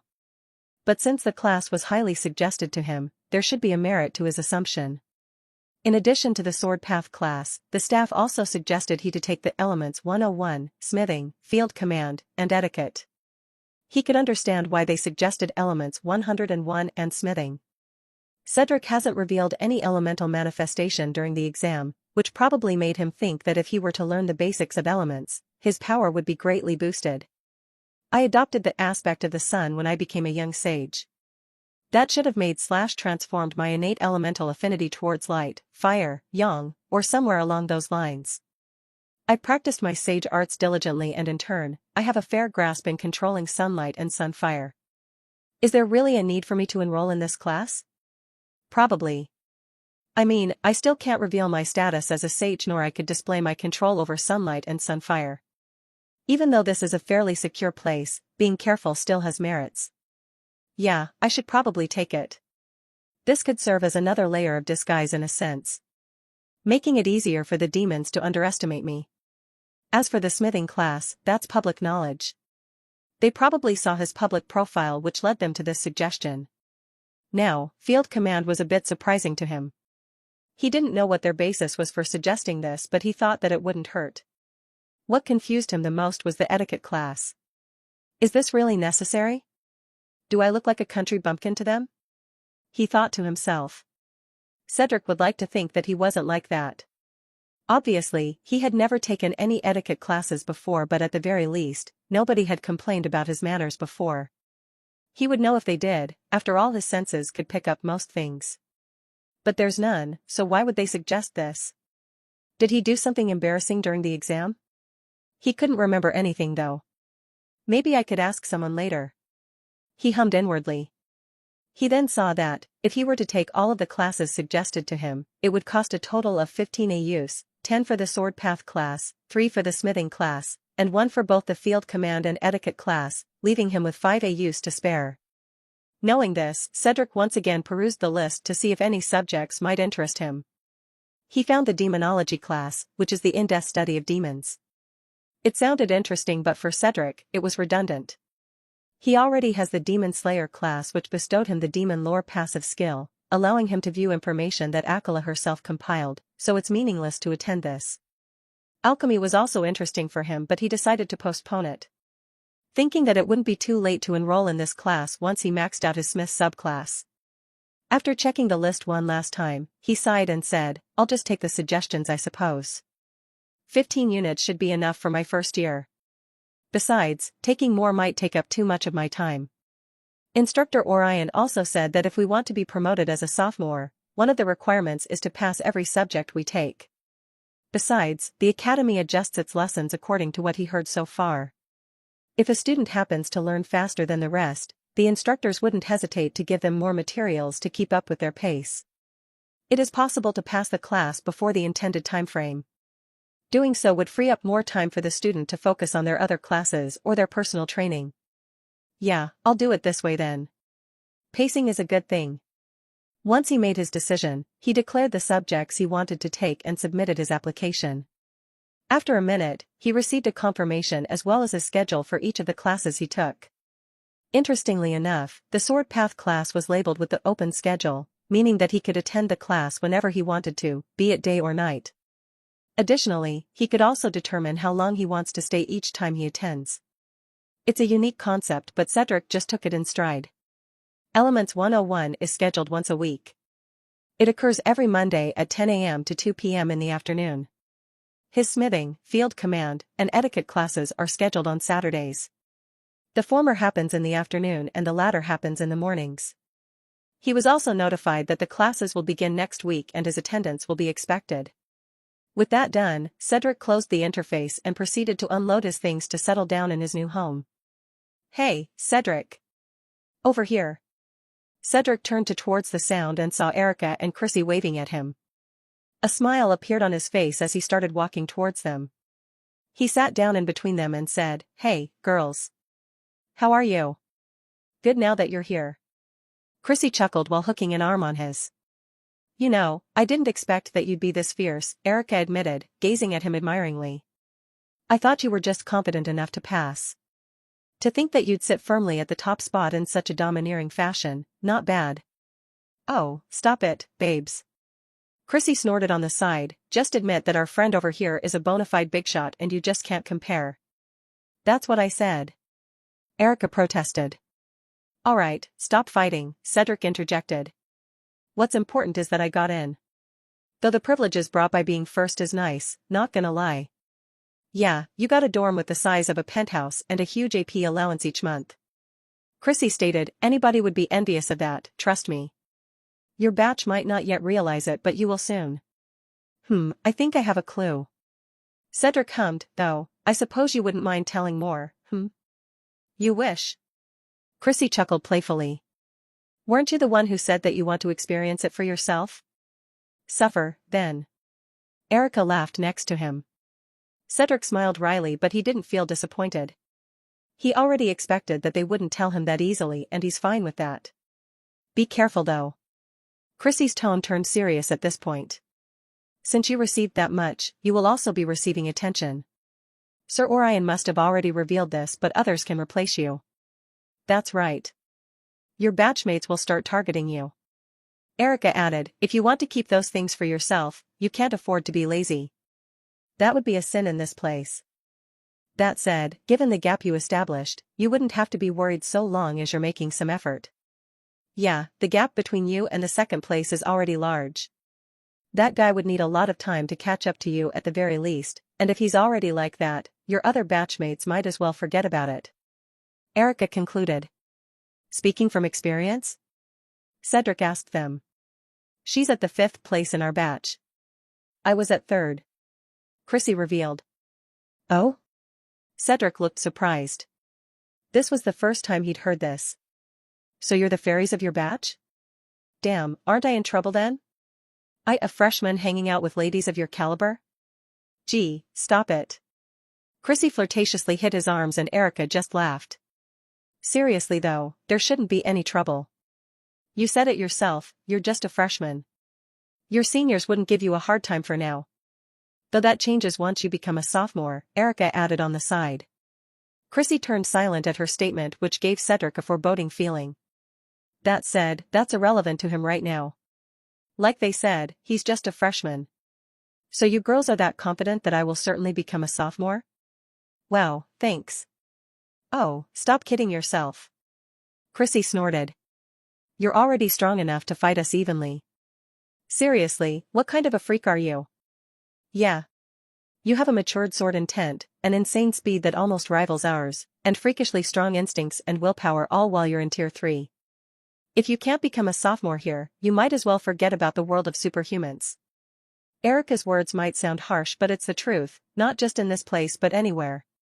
And of all the people who knew this already, Cedric understood it the most. Anyway, what subjects did you take? Chrissy asked curiously, changing the topic. Here. Cedric chose show instead of tell. The girls looked at his system interface and looked as if what they saw made sense. Damn, you're already eligible for Sword Path as expected. I bet this was highly suggested to you by the staff, am I right? Yeah, it was. Cedric chuckled, in bold and italics, too. I'd do the same if I were them. Chrissy mumbled, it's a waste to teach you basics given that you already have a matured sword intent. You have to be careful though. Erica suddenly turned serious. While this might be a good thing for you, your classmates might think of the opposite. Ooh, yup. You better be on the lookout for that. Chrissy added on the side.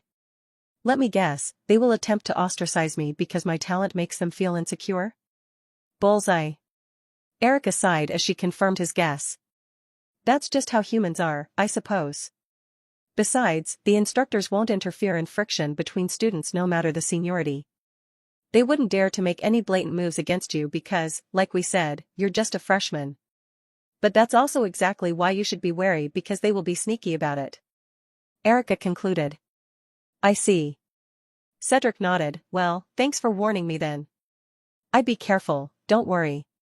I see that they suggested the etiquette class to you. Chrissy pointed out. Actually, I'm confused about that. Cedric admitted, are my actions really that unsavory for them to suggest this class to me? Am I? Unexpectedly, Chrissy started laughing at his obvious distress. Even Erica let out a few snorts after hearing it. Hey. Sorry. It's just funny, you see. Chrissy let her laughter taper before replying to him. But that's not it, trust me. Okay, if that's not it, then what is it? Why make this suggestion? It's because you're you, Erica replied. that means. Honey, you're way too talented. Chrissy clarified. By now, almost everyone here knows of you. In a sense, you're already famous. Not to mention. Chrissy then traced his jaws with her delicate fingers before continuing, you're hot as fuck. Like sex on legs level of hotness. What? Do you think that covering half of your face with a mask would prevent them from seeing what's beneath it? That's naive. I still don't see your point, thanks for the compliment, though.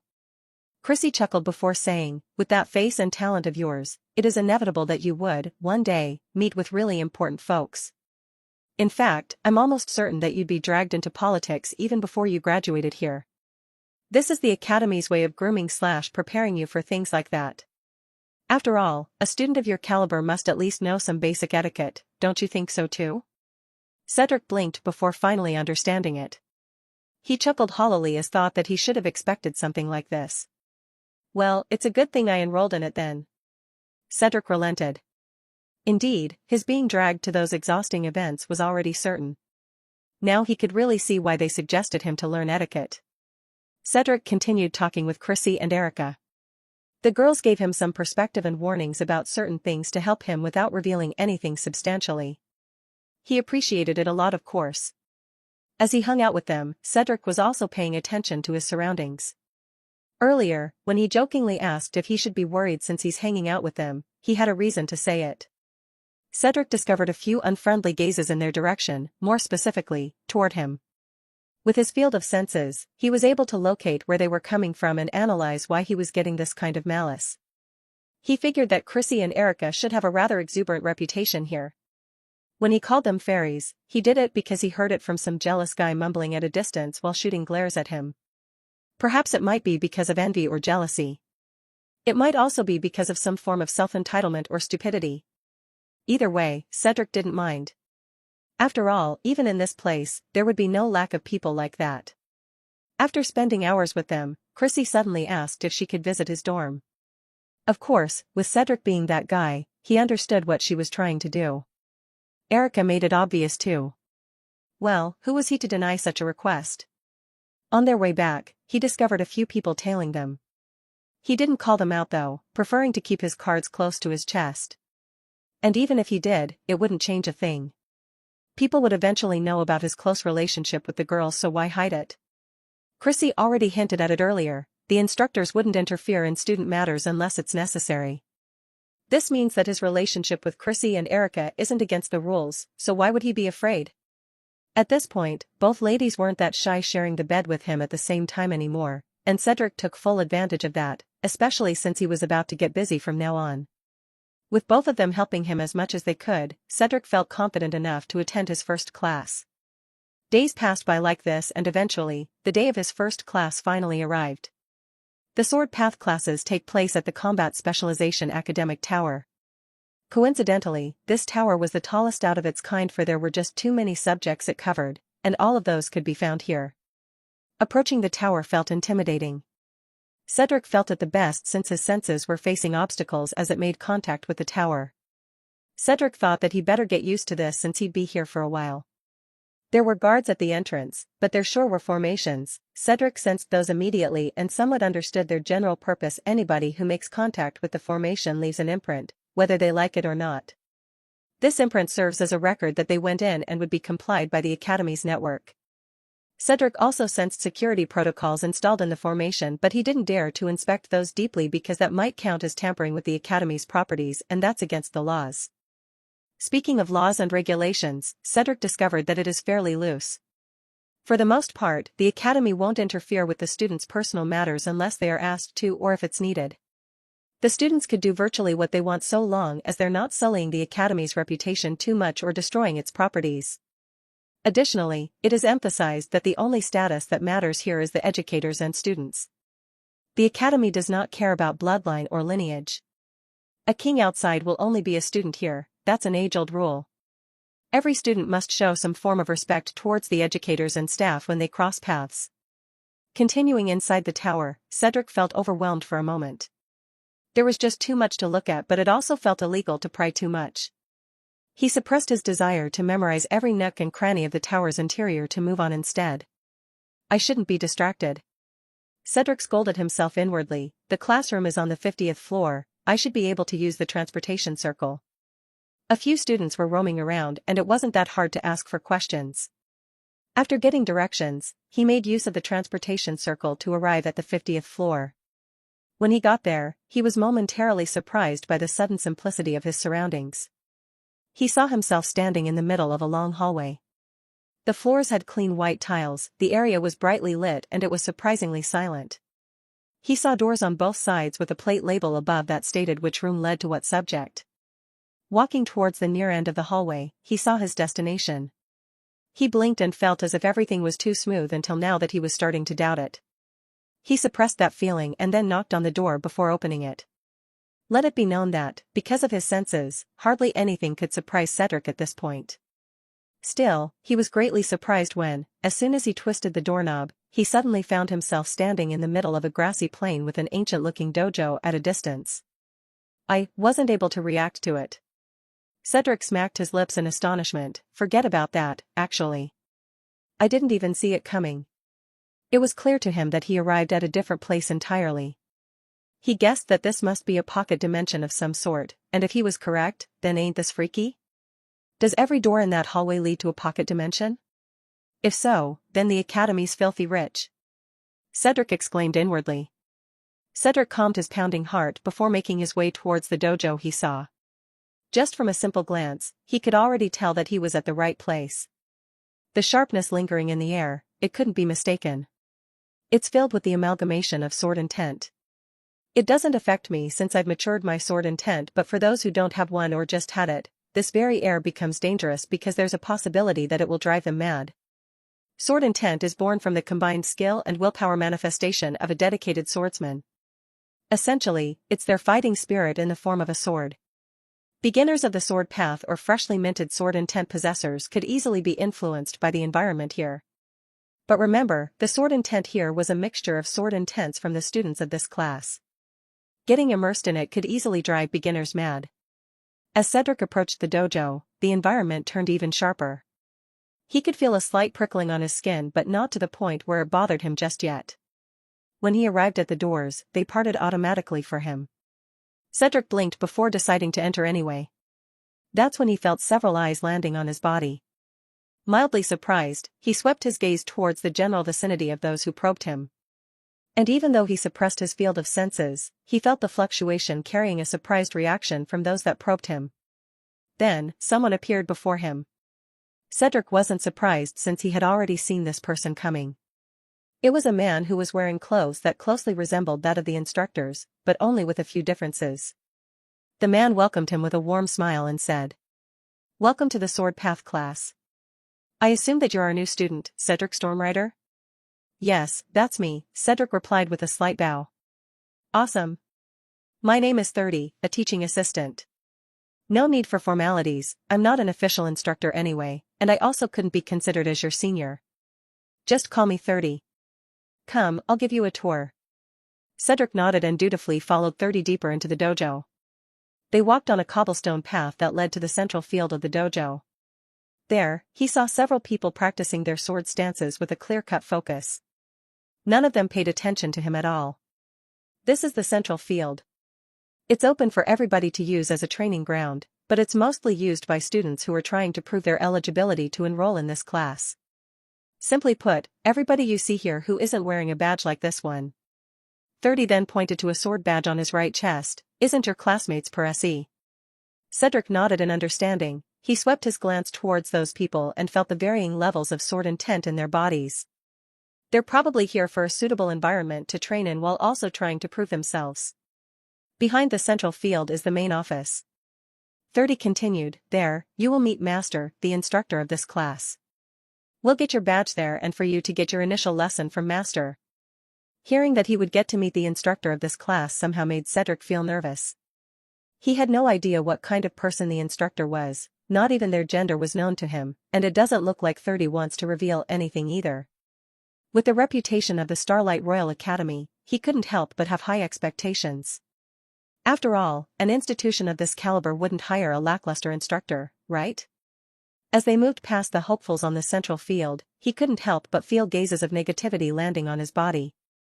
He could already tell that they were feeling jealous or envious of him since he already achieved something like this even though he just arrived here. He could also tell that 30 noticed this but he didn't say a thing, and neither did Cedric.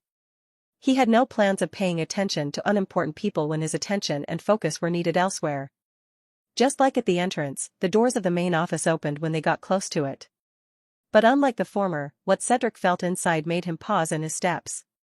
It's as if he got hit by a tsunami out of nowhere. The sharp and extremely intimidating momentum greeted him as soon as he stepped inside. Cedric started sweating and grimacing. This momentum also caused him to unconsciously tap into his sword intent. However, his sword intent was akin to a pearl competing with the moon's brilliance. There's just no comparing it. However, his sword intent allowed him to bear the momentum more easily. Damn. Cedric couldn't help but swear under his breath. 30 chuckled on the side and said, damn, indeed. But kudos to you, though. You performed better than most of your classmates did in their first time. Come, master's waiting for you. They continued walking deeper into the office. Then, 30 paused at the door before stepping aside. I'll wait for you here. You can enter. Also, don't forget to ask master for a badge. 30 clutched Cedric's shoulders and emphasized, remember, ask for a badge. Understood? Yes. Alright, you may enter now. Without any further ado, Cedric entered the instructor's office. There, he found a fairly simplistic room and at the center, an old man sat cross-legged on a praying mat with his back turned towards him. Sit. The instructor's voice echoed in his mind, and before he knew it, his body already acted upon the order. Cedric didn't even have time to decide on his own. The moment he heard the command, his body was already following the order. This alarmed him greatly but he didn't show any outward reaction. He just accepted it as it was since this man was obviously more powerful than he was. Probably even greater than he initially guessed. My name is Uruk Silverfang. I am this generation's instructor of the sword path. The man said without turning around. Nice to meet you, sir. I am Cedric Stormrider, a freshman. Cedric replied while performing a curt bow towards the man. Then he sensed him moving. The man faced him and Cedric took some time to study the features of his instructor. The most obvious feature that made a deep impression on Cedric was his lack of eyes.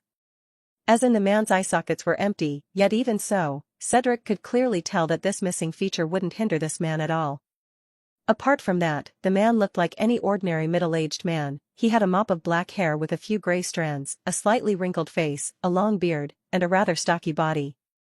He's wearing faded gray robes as he sits on his knees and has a bamboo sword beside him. Control, no, it isn't just simply control, it's absolute control instead. Cedric couldn't help but smile wryly. As expected, the man was something else. Even without eyes, he was able to tell what kind of sword intent he fostered. See, sword intent could be expressed in many ways, mostly depending on the user's enlightenment or desired path. When Cedric initially condensed his sword intent, it was mostly neutral, meaning that it's just purely sword intent. But as he continued nurturing it, in addition to the knowledge he received from the Book of Laws, he eventually discovered a path that resonated with him the most. This sword will cut those who I want to cut. And it won't cut those who I don't want to cut. Uruk stated softly. Accurately discerning the very basis behind Cedric's absolute control sword intent. Cedric remained silent because he truly didn't have anything to say. The instructor was right and there's no use denying it or responding since he could see right through him. Cedric then saw Uruk smiling at him. How about you, then? Have you discerned anything about my sword? Feel free to express your thoughts candidly, young man. There are no wrong answers this time. Uruk asked in a calm and gentle manner. Cedric was stunned as he wasn't expecting this at all. However, it would be too impolite to make him wait so he hurriedly recalled what happened a few moments ago. Recalling that horrible tide of the sharp will caused him to shiver, however Cedric endured it. He did his best to analyze the sensation deeper to have a proper response to the man's questions. After a minute or two, Cedric released a breath and said. A sword that cuts through calamities. That's what makes sense to me with my limited experience, sir. He replied politely. He then received the impression that Uruk was staring at him in a dumbfounded manner while the man's expression remained stoic. As he was starting to get uncomfortable, Uruk suddenly opened his mouth to release a boisterous laugh that echoed throughout the entire dojo. Bahahahahaha. His voice was so loud and carried a great momentum. It cracked the wooden floors and caused the decorations inside the room to scatter everywhere. Cedric winced at his loudness. Thankfully, he was able to dull his ears before he laughed, or else, they'd be bleeding right now. Phew, sorry about that. It's been a while since I laughed that much. Uruk apologized after calming down a bit. He was even wiping some tears at the corner of his eyes. What followed was a brief moment of silence before Uruk said. Almost everybody who desires to walk the path of the sword seeks enlightenment for sword intent. Others succeed while the majority doesn't, even after pouring countless resources, time, and effort chasing after it. Amongst those who succeed, many thought that they've reached the pinnacle of the sword path just by having sword intent, when that couldn't be any farther from the truth.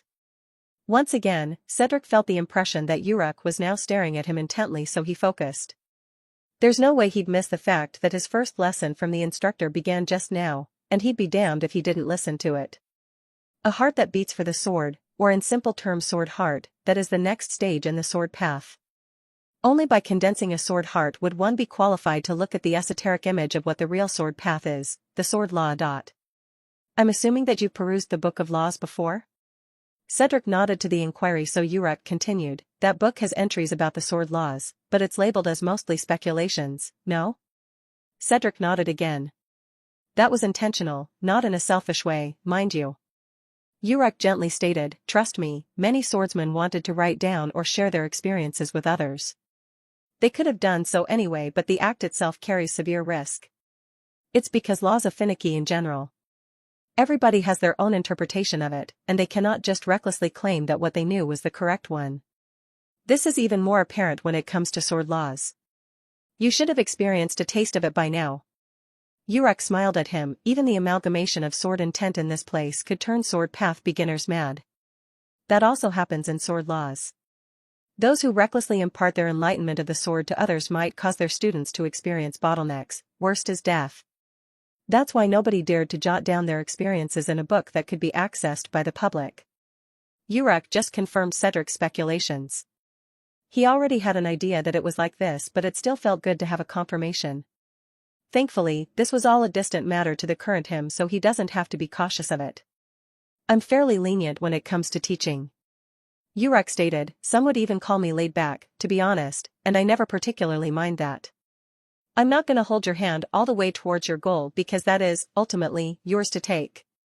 I have nothing to do with that. The most I can offer are insights. Even then, I always require my students to show some real effort before I give them that. It's designed to be this way because of the very nature of sword cultivation. Uruk stated, it's very unlikely that one's path would be the same as others. Even then, there would always be minor differences still. You've nurtured your absolute control sword intent excellently. He praised, honestly, I am astonished that you've managed to go this far on your own without making any mistakes. Your next goal is to obviously condense a sword heart. In this place, there's a thing called the sword tempering cave. You can ask 30 for directions later. Train in that place until you condense a sword heart. Understood, sir. He replied. Your achievements are honestly impressive, but I still have to remind you, sword intent and sword heart are two different things. Uruk warned him earnestly, while you comprehended sword intent early, the same might or might not happen with the sword heart. Do not feel pressured about time, young man. My class is different from the others. Its difficulty might even surpass those that are considered as advanced classes. You don't need to worry even if you couldn't condense a sword heart by the end of your first year, because only I can determine whether you passed my class or not. Not even the headmaster could fight me over that. Am I clear? Yes, sir. Cedric nodded eagerly. All right, you may go then. Uruk then waved his hand as if shooing him away. Cedric stood up, but before he left, he remembered 30's words, so he turned around and said. Instructor? 30 said that I'm supposed to receive my badge from you? Uruk blinked at him before letting out a snort. He reached into his robes and threw a badge at him, which Cedric deftly caught. Oh right, I'm not strict about clothing here. Feel free to wear whatever you're comfortable with. Your uniforms might have some enchantments with them, but the environment here will swiftly eat away at its durability. Consider yourself warned. Understood, sir. Alright, you may scram now. You've already delayed my tea time, shoo. Cedric bowed at Uruk before politely leaving the room. As Uruk watched him leave, he couldn't help but smile. He didn't expect to meet such a young prodigy this time around. He already saw Cedric's performance, despite lacking his sight, and he was truly impressive. Though at the same time, he's also completely aware of just how much Cedric held back in the test. If only he's completely loyal to the sword path, I would have taken him as my legacy disciple. After all, you won't find someone with such talent and diligence nowadays. Sadly, it's not meant to be. Still, I guess it wouldn't be so bad to be a mentor of a young sage. Yup, that doesn't sound bad at all. Uruk chuckled before taking a sip of his tea. Cedric wore the badge he was given as he got out of the instructor's office. As soon as he got out, he was faced with 30 who was gawking at him for some reason. What? Do I have something on my face? Cedric asked cautiously. No, it's just, Master's laugh. 30 looked a bit constipated as he said this. Did you make Master laugh just now? I didn't intend to? Cedric replied a bit defensively. He asked me a question and I just answered the best I could, then he laughed at it. Huh. 30 looked a bit surprised by that. Cedric had the impression that 30 would have liked to ask more but ultimately decided against it. Alright then, I see that you've got your badge. That's good, at least you remembered. Right, did Master give you instructions? 30 asked. Yeah, he told me to train at the sword tempering cave until I condense my sword heart. He also told me that you'd know where it is. Of course. 30 grinned, looking a bit smug. I know every single nook and cranny of this place. Let's go, I'll take you there. Cedric nodded and followed 30. While they walked, 30 explained some matters about their class that make it unique. Since Master doesn't follow the usual teaching methods, things work a little differently here. He started, usually, students could earn APs by performing well in class lessons, like participating in the discussion, completing tasks or projects, etc. The same is possible here but we do it differently. Simply put, we self-study here. 30 stated, all the studying materials are available for us to use. Coincidentally, it is also up to us how far we'd reach on our own. Since you've got your badge, which is a sign that you're officially a student of this class, you've received 1,000 APs as your monthly allowance. You might think that this is too little but that's mostly because you're freshmen still. The academy doesn't think that you'd need a lot of APs for your first year, that's why they limited it. However, once you are promoted to a sophomore, your monthly allowance will increase to 5,000 APs. Once you become a junior, it increases to 10,000 APs monthly, and once you become a senior student, you'd receive 25,000 APs. 30 looked at him and said, and this is just for this class alone. It's possible for you to earn other sources of income like this in your other classes. So work hard, okay? Cedric nodded, feeling a little overwhelmed by that amount. However, the promotional increase on his monthly allowance is still a distant thing to him so he didn't concern himself too much about it. Also, the numbers I told you about are just the minimum. Depending on your achievements and Master's appreciation towards you, that may increase accordingly. Does this rule apply to everyone else, too? Cedric asked. Not for the unofficial students. 30 replied, those people don't get anything. For you and your classmates, yes. Actually, the top 3 students right now are earning at least 50k APs monthly without even doing anything. Don't concern yourself too much about that though, just focus on your progress for now. I see. Cedric hummed. It's always been like this in this class since the sword path is finicky. Someone can't just recklessly impart their knowledge to others. When you start perusing records or sword techniques, you would most likely see warnings from their authors before learning them. That's normal so don't be surprised. As for earning more APs? We use some kind of achievement system here. 30 supplied, those are divided into minor and major achievements, mostly. An example of minor achievements are, staying 4x amount of time in a specific training grounds. Or achieving perfect mastery of the X technique, and so on. Major achievements are something like, attaining the sword heart realm, or gaining enlightenment of your sword law, etc. Having a matured sword intent also counts as a major achievement but in your case, that rewards are waived since you were already allowed to enroll in this subject. This isn't us being stingy, though. We're just being fair since normally, freshmen like you shouldn't even dream of enrolling in this class. There's also other ways of earning APs unofficially, like sparring with a bet, or completing tasks to keep the integrity of this place, and so on.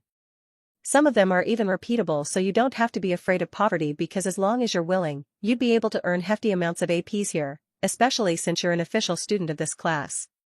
I see, Cedric replied. He didn't fuss over the lost APs so much since there were other ways to earn them anyway. You'll see a detailed list for both minor and major achievements later, so don't worry. Your main focus here is your sword training. As you already know, this class gathers all kinds of sword nut jobs. 30 snorted. Fighting is a normal occurrence here, so don't be surprised. However, I would still remind you that maiming or killing is prohibited here. This also applies to the unofficial students. If you and somebody want to kill each other, do it in the arcane arena instead. If you are caught severely injuring/killing a comrade with conscious intent, Master will personally slay you. Now, don't you start thinking that you'd have it easy once he makes a move. I've been at his side the longest. If I tell you that you'd have more luck with demons being merciful than Master, you better believe it, because that's the truth. Master hates those who raises their hands towards their comrades with a burning passion. And since the headmaster of the academy gave him free rein to run this class, he wouldn't be punished for acting on the rules he personally laid down. Cedric nervously smiled at the barely concealed threat. Well, he wasn't crazy, so he never thought about doing that in the first place, and so long that he remains this way, he should be safe from Urek's wrath. We're here, 30 said. He then gestured at the cave opening right in front of them. That's the entrance to the sword tempering cave. I hope you were paying attention to the path we took earlier. I was, don't worry, Cedric replied. Good. Well, I wouldn't suggest going in there now. You can go tomorrow instead. Why is that? Don't get me wrong, I'm not implying that you're weak or anything. I just think that since it's your first day here, you should just take it easy. You're not pressured in time anyways.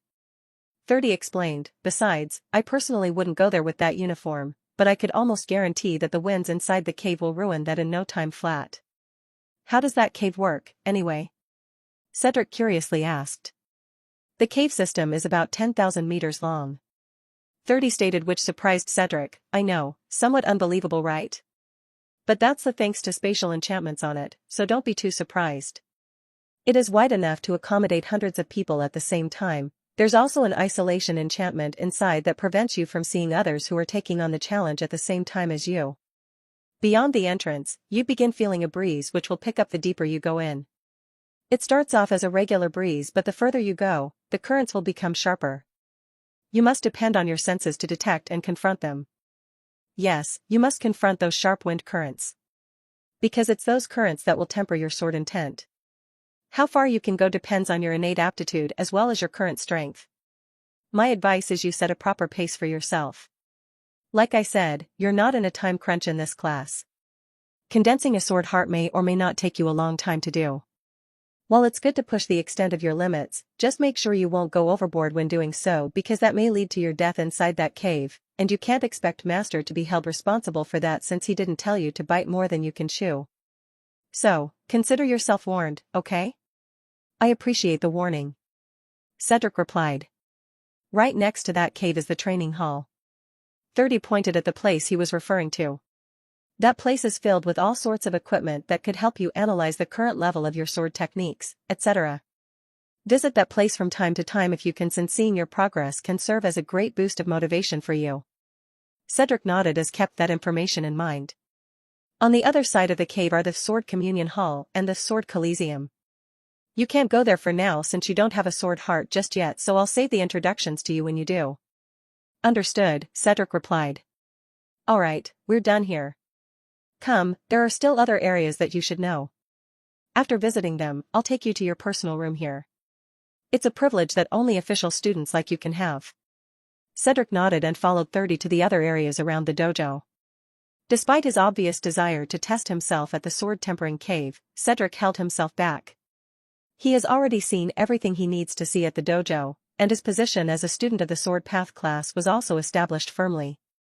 He could have gone to the cave as soon as the next day came, but he didn't. Cedric knew that he'd be distracted by it.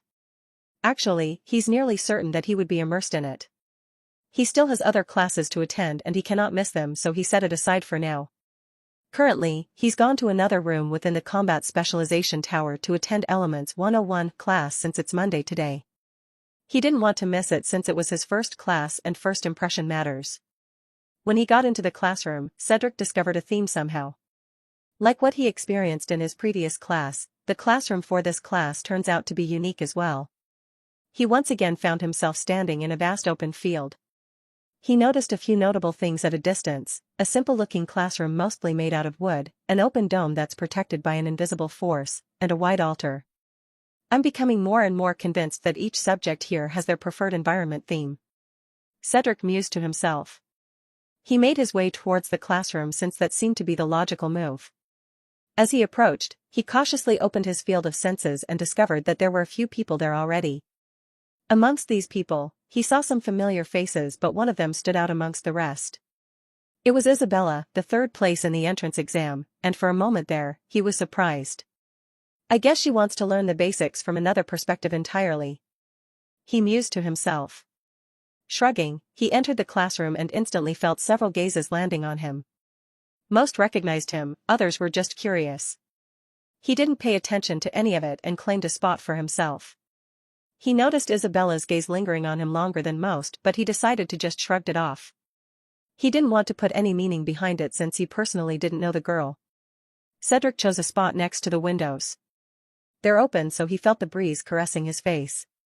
He rested his head on the wall and closed his eyes. He also scanned his surroundings carefully as a form of warm-up, and that's when he discovered something amiss. It's faint, but somebody's here. It's probably the instructor, since they could somehow hide from my senses. They're probably waiting until the time is up or until the last student arrives before making an entrance. He spotted the presence near the altar. Again, it was faint, it only lingered for a few seconds, and he was lucky to even have sensed that. Fortunately, the invisible presence doesn't seem too dangerous. Now, only time will tell if his assumptions were correct. Time flew by, and before he knew it, the final student arrived. How did he know that it was the last one? Well, that's because the hidden presence finally revealed itself and was now making its way towards the classroom. By now, Cedric was certain that this was their instructor. After all, this man was wearing the same uniform as the others. This man was old. He's bald, wearing rimmed round glasses and relying on a cane to support himself. His back was also bent and his face was filled with wrinkles. Through physical appearance alone, many would immediately underestimate this old man, but not Cedric. Are all instructors here this freakish? He sighed inwardly. The old man cannot hide everything from Cedric's senses. He knew that if this old man was pissed off, he could wipe this entire dimension into nothingness with a single spell. Upon entering the room, most of the students finally saw the old man. As expected, some of them were not impressed. Cedric fixed himself and started paying attention, instead. Hello, class. My name is Michael Gladius. I will be your instructor for Elements 101. Call me mentor, sir, professor, Mr. Mike, Mr. Gladius, or simply instructor. Don't call me teacher or master, since those hold an entirely different meaning in this academy. Michael's voice was gentle. He wore a grandfatherly smile on his face as he greeted them, causing everyone to lower their guard down. As you can see, I'm old. He let out a snort as he said that. I'm around 315 years old. Old enough to be your grandfather's grandfather. Old enough to be called a fossil by you youthful kids. But don't worry, all of my senses are still working just fine and I'm not going senile anytime soon. I can teach well enough like this. His students were floored upon hearing how old he was. Most of them were expecting double digits for his age, but they were severely mistaken. But more importantly, most of them haven't thought that they'd get to meet someone this old in this academy. Leveling up in tier advancements could extend somebody's lifespan, that's a given knowledge to everyone. But given how everybody's forced to face their own versions of hell, they're more inclined to believe that human life is at a subscription period instead. So the idea of living long enough like this old man has still felt strange to them. There are 15 of you in this class, Michael stated, which brought their attention back to him. Not bad, I suppose. I hope that it stays that way until the end of the academic year. A few things that I want you to know in my class. He cleared his throat before continuing. 1. I'm not strict with the attendance. If you find my lessons incredibly boring or you simply just don't want to stay anymore, feel free to leave. I won't stop you nor reprimand you. That ties to number 2, so long as you give me a satisfactory performance, you will pass my class. I'm too old to be stressed by your shenanigans, and I'm pretty sure that you kids have had enough of old people telling you what to do, so let's not bother with those for the sake of our peace of mind. The reason why I am so lax with my rules is because of number 3, everything I can teach you in this place could be learned in the library. The books I'm using to teach you came from those places, and there are a lot of copies available for you to peruse in your free time. I'm only here to give you a different perspective on the subject. I have rich experience because of my age, and you aren't the first batch of students I taught. I can confidently say that, every popular superhuman out there that could wield the power of elements, at least 90% of them went through me and passed my class. However, like I said earlier, if you're not comfortable with an old guy like me telling you what to do, then feel free to borrow books from the library and do some self-studying to pass my class. So long as you can show me satisfactory results, I wouldn't hesitate to pass you. Number 4. There are a handful of freshmen in this class from what I've gathered. You may or may not already know this, but I'll still say it. It's possible to APs during my class. You can earn them by participating in our discussion, performing well on exercises, doing well on tests and exams, etc. I'm not stingy with them either, so don't be shy. And finally, number 5. Maiming or killing shall not happen in this classroom. Michael looked sharply at his students. The latter felt the temperature drop when this happened, followed by a steadily growing pressure coming from the old man, making it hard to breathe. This is a place for learning. If you want to settle your differences, go to the arcane arena. If you insist on defying this rule, I will not hesitate to strike you down myself. This rule is enforced by the headmaster herself, and we instructors are given freedom to execute all manner of punishment we deem fit for offenders. There have been people who didn't take our warning seriously and were sentenced to death immediately. Don't think that your identity outside will have any effect on this academy.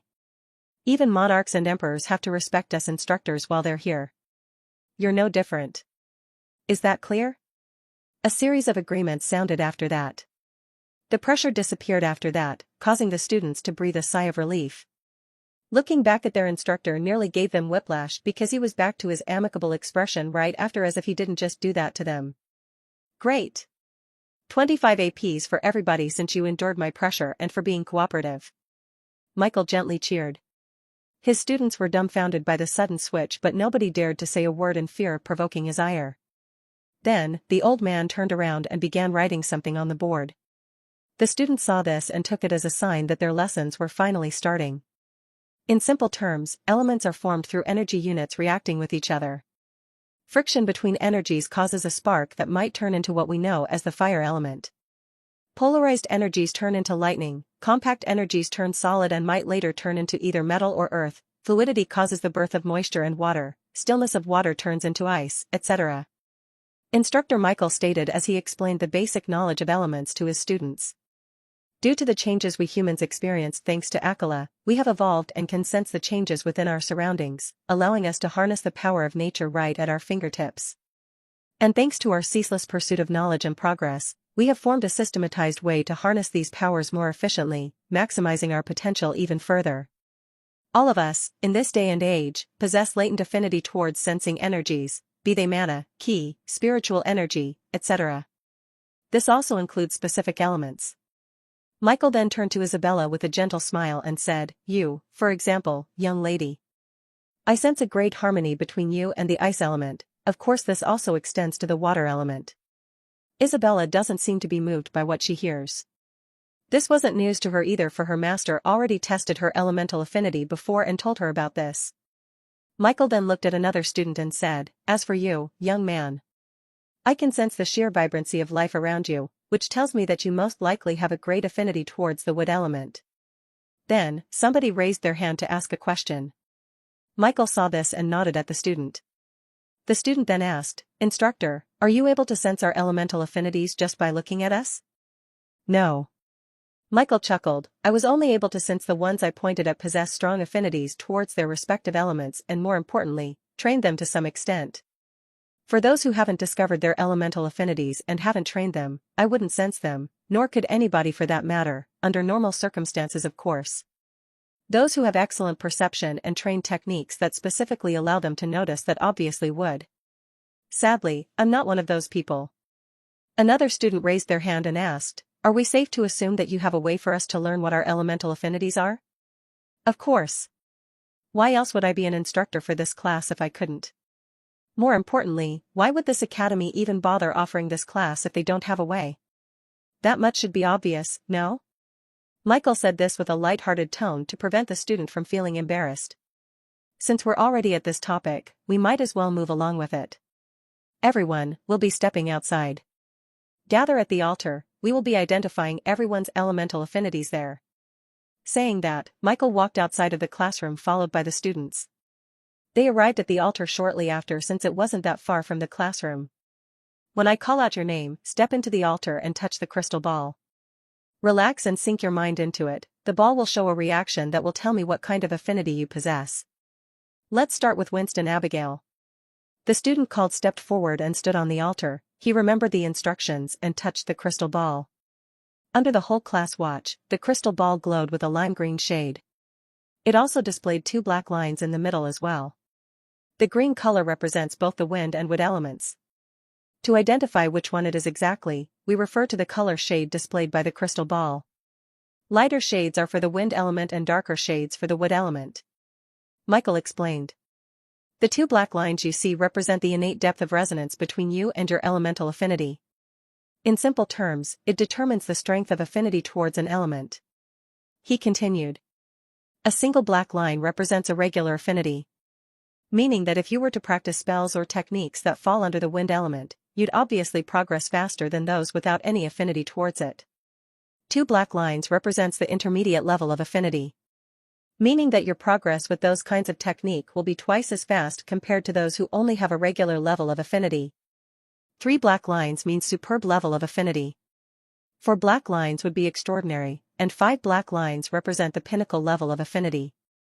The higher your affinity towards a specific element, the faster your progress would be at mastering them.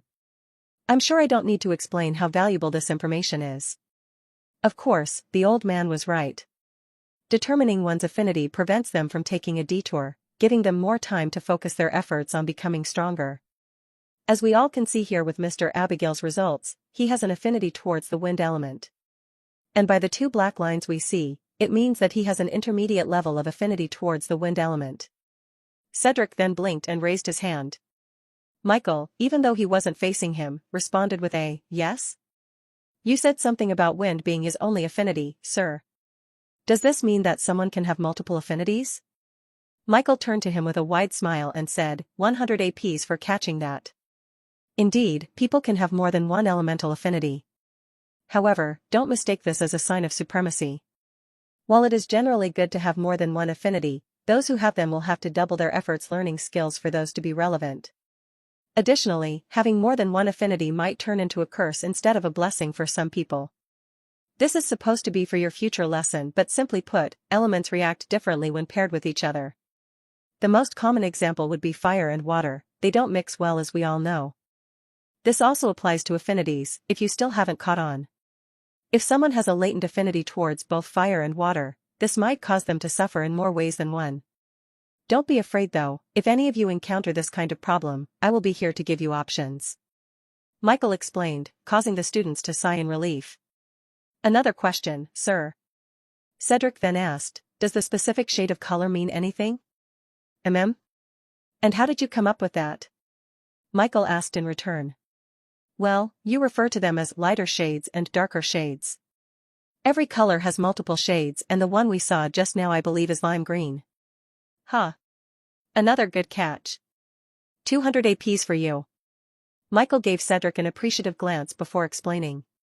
Yes, the specific color shade indeed means something. This is supposed to be for a future lesson, but for the sake of your curiosity, I will reveal some information right now. He then turned to a student who was still at the altar and said, lime green could be attributed to speed.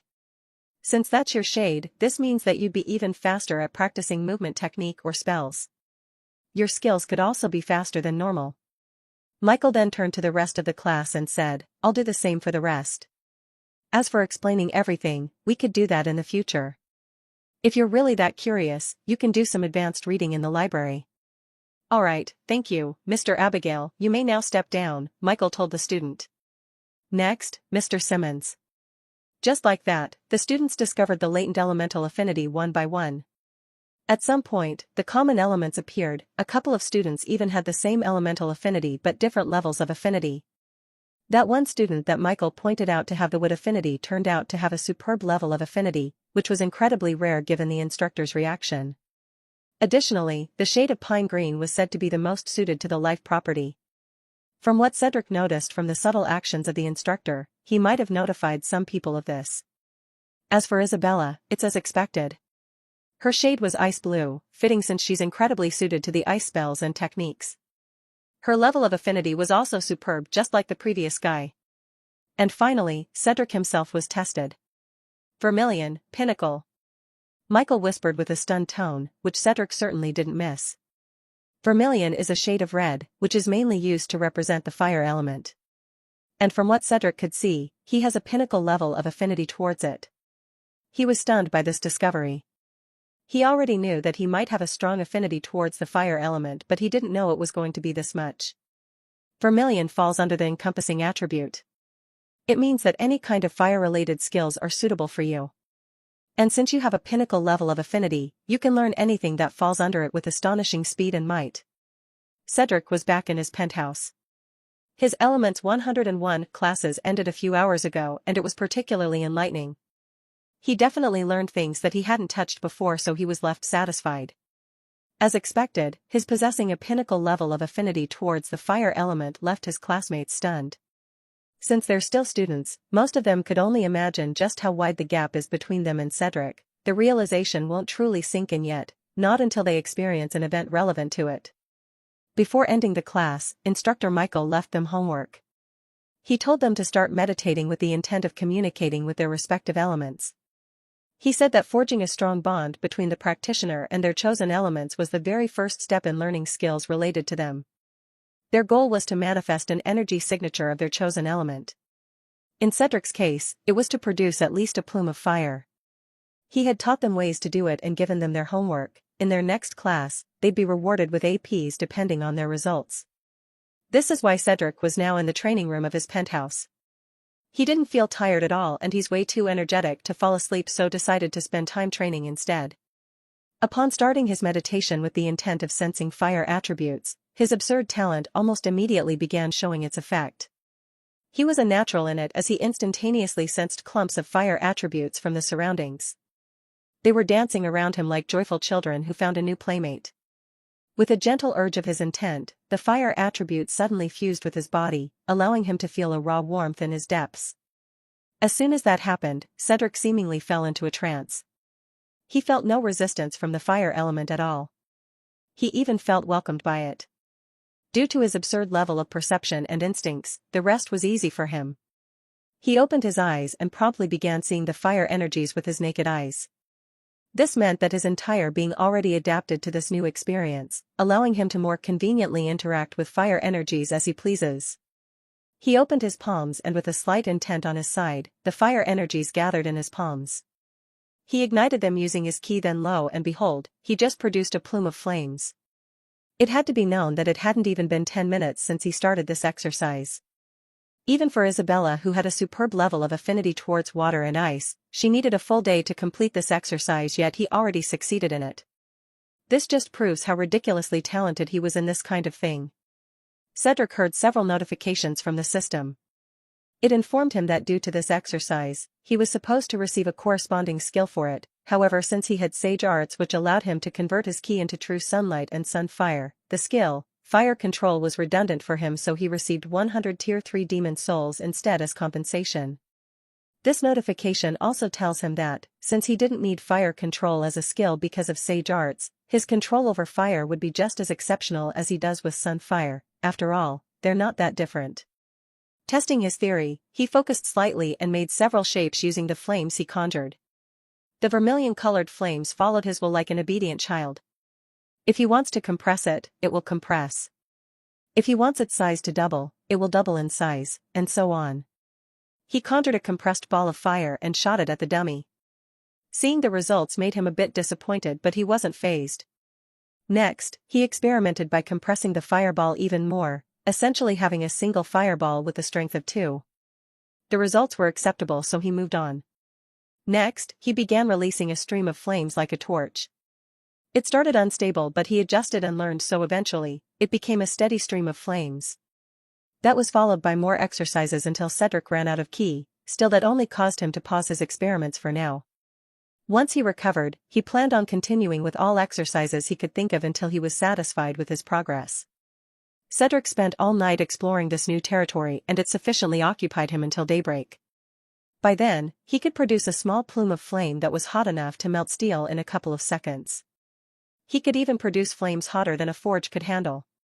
As he realized just how much progress he made in a single night, a wry smile appeared on his face. "I think I went overboard," he whispered to himself. "Surely I haven't unknowingly gone through the entire Elements 101 syllabus in just one night, right?" He'd have to check this for himself later. For now though, he's a bit hungry, so he made his way out of the training room, showered for a bit, and ate something. While eating, he thought to himself, "Erica and Chrissy said they'd be busy and my next class is on Saturday still. I guess it's time for me to check out the sword tempering cave." Deciding this to be his next destination, he left the penthouse after eating and went straight to the Sword Path dojo. Of course, he didn't forget to wear his badge to prevent being denied entry to the classroom. Upon arriving there, he discovered that 30 wasn't around. Cedric shrugged and decided to move on instead. He followed the way towards the sword tempering cave and arrived there shortly. I could already feel the sharp sword intent just by standing at the mouth of the cave. Cedric murmured inwardly as he continued inside. The interior of the cave was fairly dark, but it didn't hinder his senses at all. He could still see everything in crisp detail even with the low visibility. Because of this, he was able to sense the presence of a few senior students stationed a few meters deep into the cave. "Oi, is that him?" "Yep, that's him. Our new classmate. He's young, and damn, I guess the rumors weren't exaggerated this time. He's indeed talented. Yeah, looking at him makes me feel like I've wasted my entire life for nothing. Life's truly unfair sometimes." Although his senior classmates were discussing in hushed tones, Cedric heard them loud and clear as if they were speaking right next to him. Of course, he didn't plan on confronting them about this. It's not like their comments harmed him. As he got close, he wore an expression of mild surprise. He gave them a curt bow and approached them. "Hey there, freshie." One of his seniors greeted me in a friendly manner. "I'm Franklin and this guy beside me is George. What's your name?" "My name is Cedric, senior brothers. I just enrolled yesterday." "Nice to meet you," he replied to them. "He seems like a nice kid. What do you think?" The one on the left said to the guy next to him via telepathy. "I think so too. I'm already liking him more than the guy before him. PSH, that guy is trash with delusions of grandeur. He's nothing compared to this kid. Anyway, let's talk to him before he's weirded out." "Too late for that," Cedric mumbled inwardly. "It's nice to meet you too, Cedric. We're here to act as guards for this place. If you ever meet trouble inside, we will sense it and come to help you," the guy on the right told him. "That said, don't bite more than can chew. We know that this is your first time here and you might be feeling a little eager to surpass your limits. All of us felt the same before and some of us suffered because of it, so do heed our warning, yeah?" "I understand. Thank you for reminding me," Cedric replied. "Typically, you can stay here as long as you like/can since this class has an open schedule. But since this is your first time here, we'll check on you every 3 hours to see how you're doing just to be on the safer side. Also, we only guard this place during daytime. Others take the night shift, so if you ever last that long, don't be surprised to see new faces." Cedric nodded and remembered that information. After that, the seniors made way for him so that he could enter the initial depths of the sword tempering cave. As soon as he stepped inside, the first thing he noticed was the sense of isolation. It is indeed just like 30 described it to be. He wouldn't sense others who came here as well. That was then followed by a slight shift in the air that raised his alarms. Cedric summoned his sword and faced the incoming breeze. Clang! Sparks flew briefly when his sword and the breeze collided. The confrontation was brief, but it left a deep impression on Cedric. He stared at the cave, which seemingly goes on indefinitely, and whispered, "Ah, I get it now. It's just as Uruk and 30 said, this cave will indeed pose a challenge to him. The breeze coming from the depths of the cave carries potent sword intent that's neutral. Confronting it is a test for every swordsman who came here, proving their vision and their path were true. The instructor was kind of vague with his explanation. Cedric mused inwardly. He said that I will need to confront the breeze to sharpen my sword. He didn't specify what kind of confrontation he's talking about, but I'm guessing that he did that on purpose. The first instinct of anybody who experiences this is to pick up their sword and contend with the breeze. Clashing with it could figuratively sharpen their sword. I don't think that's necessarily wrong, but that method is too linear. There should be a deeper meaning behind it. While musing, Cedric felt another wave of incoming breeze. He was tempted to raise his sword to contend with it once more, but he decided against it. Instead, he returned his sword to his inventory and flared his sword intent, forming a thin layer of protection for his body. As soon as the breeze arrived, he felt the sheer sharpness assaulting him in all directions. With his profound control over his sword intent, he defended against it, but not perfectly. His uniform suffered from cuts here and there, but instead of lamenting about it, Cedric felt elated. Instructor said that I should wear comfortable clothes here instead of my uniform because this cave will tear it to shreds in no time. He nonchalantly delivered this, like he was imparting unnecessary information, but in truth, I think this was a clue instead. I only had to defend myself against the sword intent-laced breeze. There's no reason for my clothes to be ruined at all. After all, worst comes to worst, I could just evade it to prevent that from happening. What he really meant by saying that leads to the real way of training here. It's easy to miss a clue like that if one's not paying attention. Thankfully, I was. Cedric smiled as realized this. He hurriedly changed into a fresh set of clothes that he didn't mind getting ruined. He barely made it before the next breeze arrived. Despite coming to this realization, Cedric still doubted its validity. After all, he came up with this on his own. He can't say that he had an accurate grasp on the instructor's thought process, but he's fairly confident that he's right. And even if it turns out that he's wrong, what he's doing now doesn't feel like it at least. The instructor said it himself, one's path is forged by oneself. Their enlightenment is theirs alone, and others' opinions might not necessarily be correct. Cedric sat on the spot he was at, enduring the sharp sword intent carried by the breeze from the depths of the cave. Even without actively clashing with it, the mere confrontation caused sparks to appear around him, signifying the struggle. It wasn't difficult for Cedric to endure this level. After all, his sword intent has already matured. The only reason why he hasn't gone deeper yet is because he's still testing the waters. After a couple of clashes, Cedric opened his eyes and murmured, "There's an improvement, but it's too slow for my liking. I guess I'll have to go deeper." Making that decision, he stood up and started walking deeper into the sword-tempering cave. From what he remembered, they said that this cave was about 10,000 miles long. It's also big enough to cater to multiple trainees at the same time, and with the help of the isolation mechanisms, the trainees can concentrate on their own progress without being disturbed. The breeze from the depths of the cave comes to every 1-minute intervals, and as Cedric goes deeper into the cave, he also learns that the deeper one goes, the more dangerous this breeze gets. Upon reaching 10 miles deep into the cave, Cedric paused. He felt the breeze and contended against it. The results were his loss because he got injured.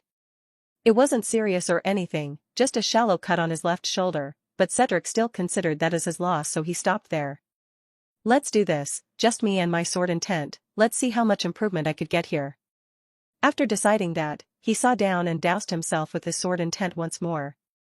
And just like before, the breeze came and the confrontation began. Aside from its usual sharpness, Cedric could feel the weight and pressure behind this breeze. If it were any stronger than this, he'd certainly be pushed back even while sitting. However, instead of feeling intimidated, Cedric felt excited because, at that same time, he felt his sword intent thriving in the competition. My sword feels sharper and more solid after experiencing a couple of rounds. That's good, I shall stay here until this feeling slows down. Cedric muttered inwardly before returning his focus to his training. Unbeknownst to him, despite his senses at full bloom, Uruk was watching him from where he was without Cedric's notice. The blind instructor smiled as he watched his class' newest student figure out the best way to train within the sword-tempering cave. I knew his perception was monstrous, but I didn't know he's this witty as well. 30's voice commented beside him. As expected from a young sage, I guess. His status of a young sage has nothing to do with his wits. Uruk snorted in reply. I've seen sages that are dumber and denser than him. The kid's got a good head in his shoulders, that's all there is to it. You seem fond of him.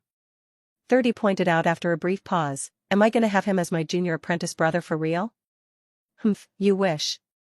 I'm afraid that you're forever stuck as the youngest. Uruk mercilessly doused 30's enthusiasm. But why? He asked. I wish I could take him as my personal disciple too.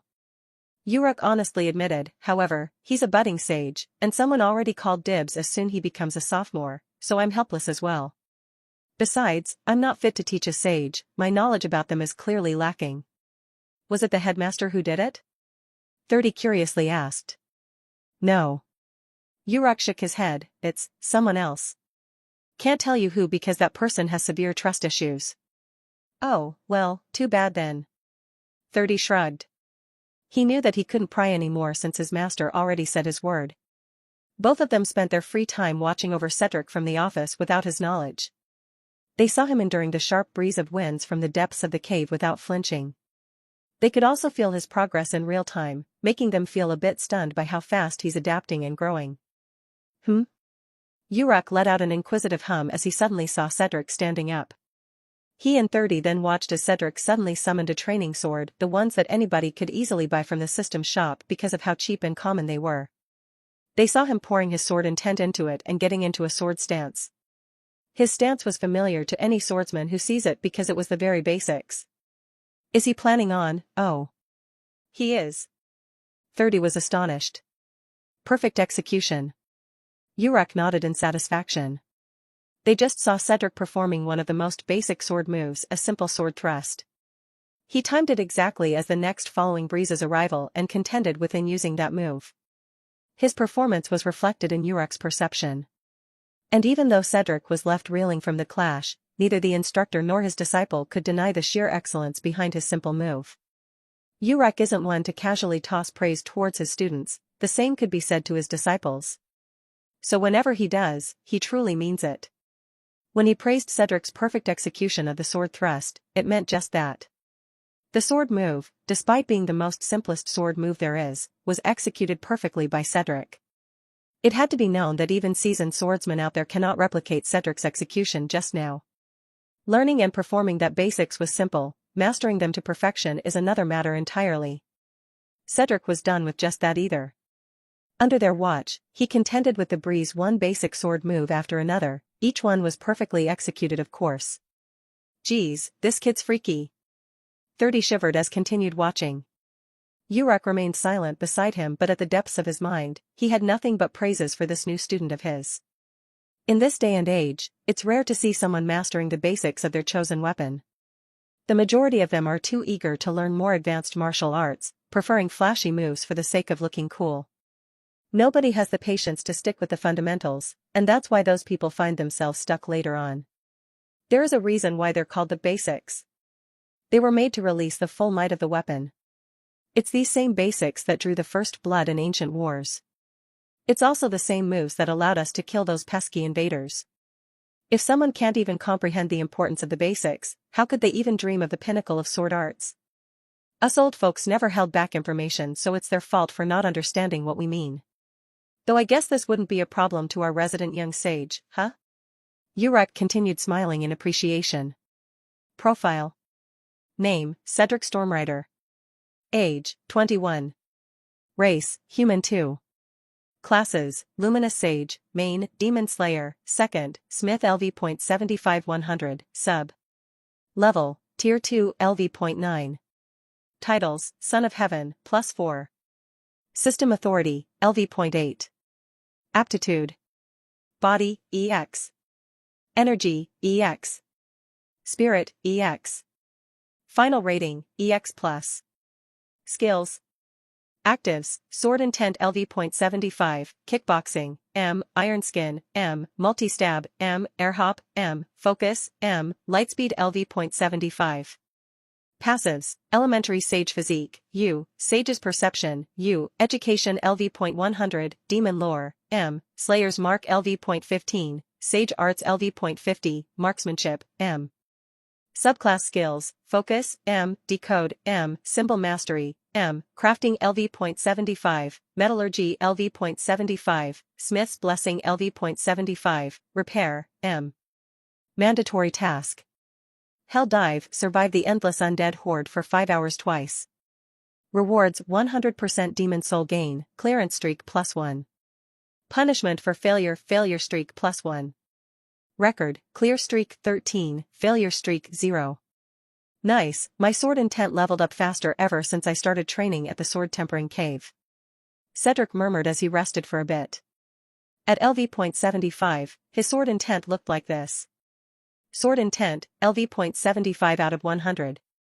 Sword intent is a passive skill that embodies the wielder's profound connection with the art of swordsmanship. It transcends mere physical technique, delving into the realm of spiritual mastery. Those possessing sword intent are not just skilled with a blade, they emanate an aura that reflects the essence of their commitment to the way of the sword. Plus 750% attack modifier on sword-related skills. That absurd attack modifier is the reason why all swordsmen pursue the realm of sword intent. Even the weakest sword technique could display astonishing strength with this. At this level, Cedric could easily clear swathes of zombies in a single swing.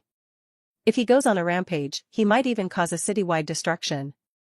And this still doesn't include the other abilities he's hiding. Of course, Cedric didn't forget about his other skills. He had the perfect place to increase his strength peacefully, so how could he neglect them? Since Cedric didn't need much sleep anyway, he took advantage of that and honed his other skills to further increase his strength. It's already been 2 weeks since his freshman year started in the academy. By this point, he has already adjusted to his new life as a student. So far, he gathered around 10,000 APs to spend. A large chunk of it came from his monthly allowance and the rest he gathered by performing well and participating in his classes. The academy had a marketplace where he could buy supplies. He already went here for a visit but didn't buy anything yet since he wasn't lacking in materials just yet. That said, there were necessary supplies that weren't available at the system shop and could only be bought from here, so in the future, he'd return here. So far, being a student here feels nice. It's easy to fall into a routine here and get immersed in self-improvement. There's a sense of security here that Cedric never felt outside. It's comforting, but it's also dangerous, since too much peace could dull one's edge. Cedric raised a brow all of a sudden. Within his field of senses, he caught sight of a small commotion happening not far from the apartment complex of the freshmen. He focused a bit and decided to check it out from where he was. Is this really required, senior? It's only been 2 weeks since we arrived here. How can we even compare to you? This is a rite of passage, freshie. A sophomore student replied to one of Cedric's batchmates. We experienced the same back then, now it's our turn to continue the tradition. If we don't, then we'll face troubles, so we're helpless as well. This has to happen. The freshman along with his friends looked incredibly aggrieved by the sophomore's words, but they were unable to say anything. Look, just spread the word to the rest of your batchmates, okay? It isn't as bad as you think, believe me. You guys look strong, I'm sure you'll bounce back from this. Besides, there are certain things that you can't avoid by being here, this one is one of those, so just do it, okay? Understood. Remember, this Saturday at 6 p.m. at the Arcane Arena. It'd be best if all of you appeared. After saying his piece, the sophomore turned around and left. When he disappeared from their view, the freshmen's faces crumpled. One of them asked, "What are we gonna do now?" "What else? I've already given my word. I can't hide something like this, and I sure as hell can't take full responsibility either. Geez, why do we have to be this unlucky? Bro. This is bullying. I'm sure that we can't report this to the instructors." "Idiot." One of them admonished, "Have you lost your mind? Report, my ass. Have you forgotten that the instructors won't interfere with student matters unless it violates their rules or it's completely necessary? I think the situation calls for it, though. It's not." The other one yelped in frustration, "Didn't you hear him? This is a tradition here. I'm sure that the instructors already learned about it before, and if they didn't do something to stop it then, why would they start now?" The rest of the friend group turned silent after that. "I'm just gonna inform them. There's really nothing we could do here. I only hope that they wouldn't push us too hard." Cedric kept observing them while feeling a little concerned. He's missing the context since he listened a little too late, but he already has some guesses from what he saw and heard so far. He waited for a bit and as expected, he received a message from a person called Gilbert Reese, the same guy who talked to the sophomore he saw earlier. Greetings, batchmates. My name is Gilbert and I hope you could find some time to read this message. Today I was stopped by a sophomore. He told me to tell all of you that we are invited to participate in a freshman welcoming party set up by our seniors. They said that it's an age-old tradition of the academy and everybody's presence would be greatly appreciated. The party is scheduled for this Saturday at 6 p.m. at the Arcane Arena. That's what they told me and I felt inclined to inform you all. Please consider attending. That's all, have a great day. Cedric snorted upon reading the message. He then thought, it seems that my guess was pretty spot on. Although they call this a welcoming party, it'd be more accurate to say that this is a freshman hazing tradition instead. I mean, the girls did tell me that our dear seniors would try their best to not bully us too much since we're fairly new, but if they're using a tradition to do so, then it would seem perfectly legal. Cedric mused. He has seen how their seniors looked at him during his time roaming around the academy. They mostly ignored him but there were a handful who wanted to do something instead, however, they were holding back for the sole reason that he's a freshman. As if their piss-poor acting could fool him. He's tempted to think that it couldn't be helped since everybody here seems to carry some form of self-entitlement. After all, this is a prestigious academy that only geniuses could enter, and there will always be some people who want to throw their weight around and rub their status in everyone else's face. Personally, he disdains this. He just couldn't fathom how those people have the time to do these kinds of things when they're literally surrounded with numerous opportunities to become stronger instead. This was a paradise for learning and a haven too. Why waste time antagonizing new students for the sake of tradition and entertainment? It just seems illogical to him. That said, this was his personal opinion. They are not him so he wouldn't understand what goes on in their mind. He's not particularly inclined to know either. As expected, his batchmates reacted to Gilbert's message. Someone even created a group chat to make communication easier. Cedric read their chat and as expected, some people discovered something amiss. Because out of all the places to throw a welcoming party, why does it have to happen at the Arcane Arena, a place where enemies settle down their conflicts? Piecing the puzzle from there wasn't a challenge to rest, and everybody came to a conclusion fairly quickly. As the discussion of his batchmates continued, Cedric noticed that Isabella and Garrick were also reading the chat, and just like him, they didn't bother adding to the conversation. Garrick seems to be the type that won't back down from a challenge. He'd most likely attend the party after seeing this. As for Isabella, it's uncertain. He murmured to himself. Even though they were classmates, Cedric never interacted with Isabella save for some occasional glances here and there. The girl was extremely antisocial and unapproachable. Some already tried but spectacularly failed since she just refuses to say a word, she won't even look at them. Well, even though it's only a party for the sake of keeping up appearances, I've never attended one before so I might as well check it out. Who knows? Maybe it'll be fun. Cedric smirked as he returned to the training room. The freshman welcoming party took place in the Arcane Arena just as they expected. Feeling pressured, the majority of the freshmen attended it despite not wanting to. They didn't want to be targeted by their seniors so they thought it'd be better to swallow this treatment for now rather than be ostracized for the rest of the academic year. As expected of their seniors, they were clearly a cut above the rest. Their strength was obvious just by looking at their bodies.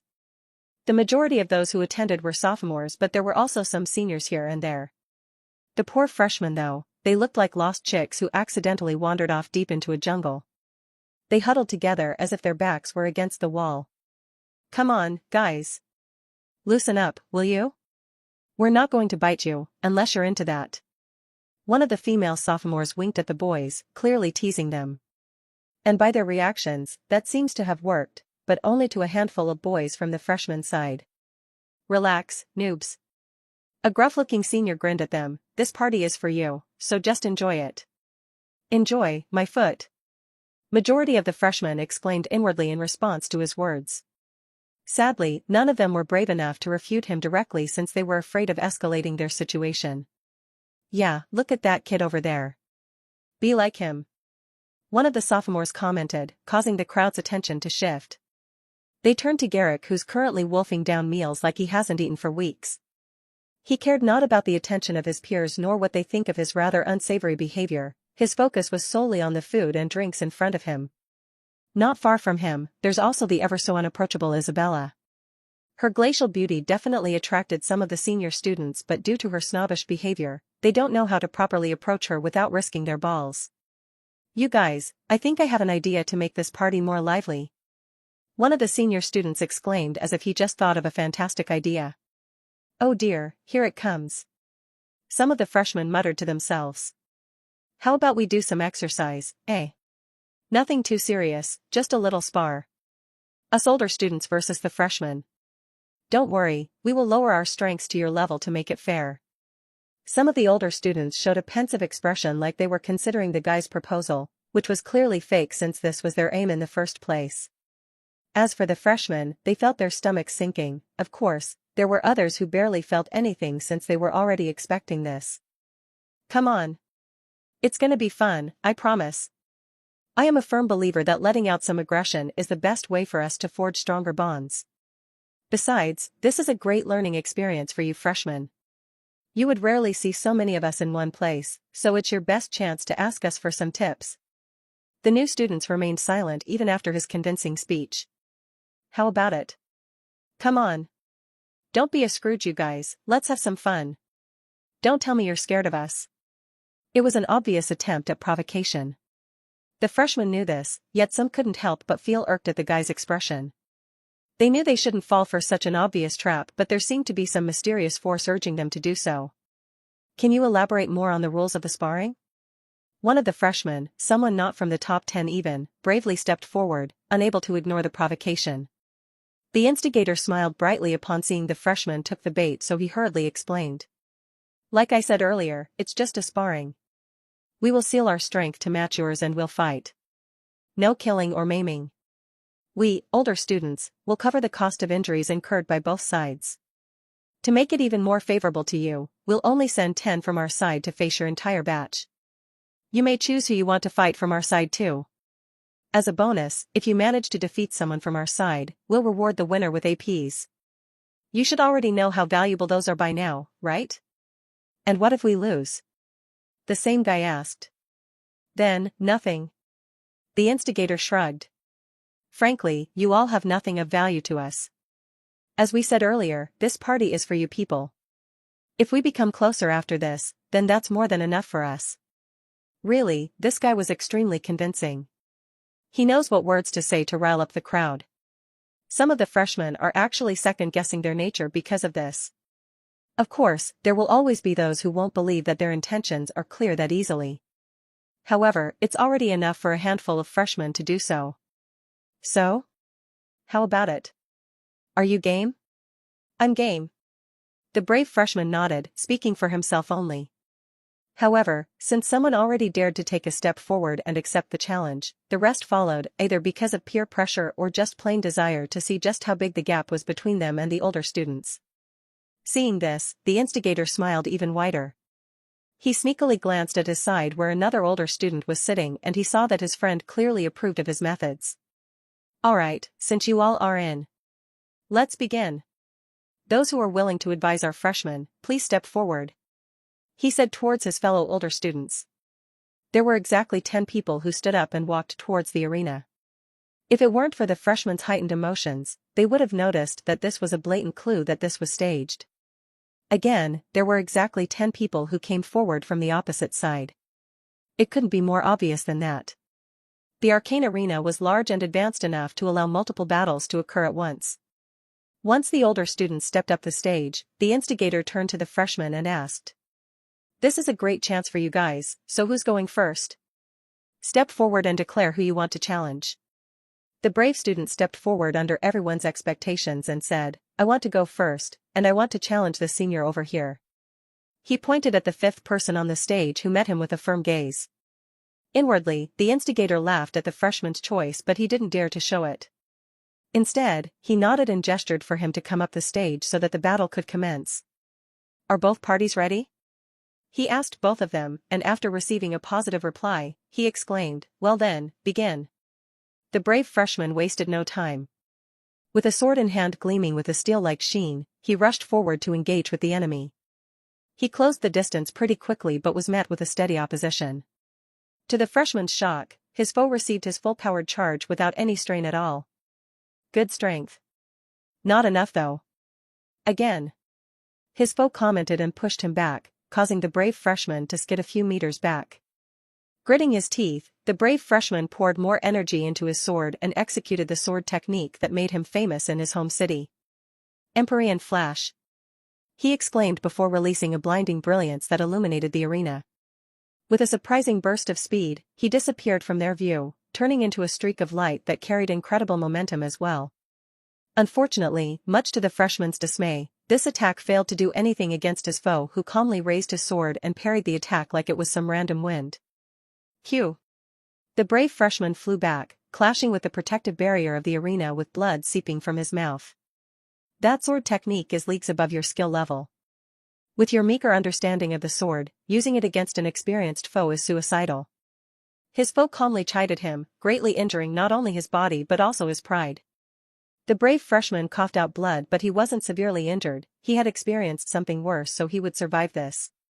His wounded pride, on the other hand, was uncertain. Your energy control sucks, your fundamental skills are almost non-existent, and you're incredibly stubborn as well. Change your weapon into something blunt and heavy instead. I don't think you'd have a future with the sword. Oh, and you lost, by the way. After saying that, his foe turned around and went back to his place. The brave freshman felt crestfallen by what happened. He lost in such an embarrassing and miserable way too. All of his bravado was for naught, his foe just basically proved that he's all talk. A friend of his climbed up the stage to help him up and take him away from the judgmental gazes of the crowd. And just like that, the fight between the freshmen and the older students got off to a very sour and depressing start. Arg. Your mana control is shit and you take ages to cast a simple spell. How you managed to get into this academy puzzles me, but since you're already here, practice more. You lost. Older students 2, freshmen 0. Crap. No. Your foundations are good but your senses are terrible. I could have ended this match as soon as it started. Take Capricorn's trials to hone your senses. You lose. Older students 3, freshmen 0. What? How? Just like the previous guy, your senses are severely untrained. I used a tier 1 illusion spell just now and you fell for it, aren't you ashamed? Go with the previous guy to the Capricorn's trials, both of you could use some good training. Older students 4, freshmen 0. Shit. Ow, my leg. That's your weakness and it's fairly obvious. Your lower body is untrained, that's why you're not making any progress in your movement technique. How did you? When you've been here for as long as I have, things like this become easy to notice. Challenge Sagittarius trials or rent a gravity room to train your lower body and movement techniques. If you can't confront an enemy head-on, at the very least you should be able to run. Older students 5, freshmen 0. Boom. Bang. Q. I will only say this once, so listen carefully. You've got good strength but your weapon doesn't suit you. Instead of a rapier, try polearms like spears, halberds, tridents, etc.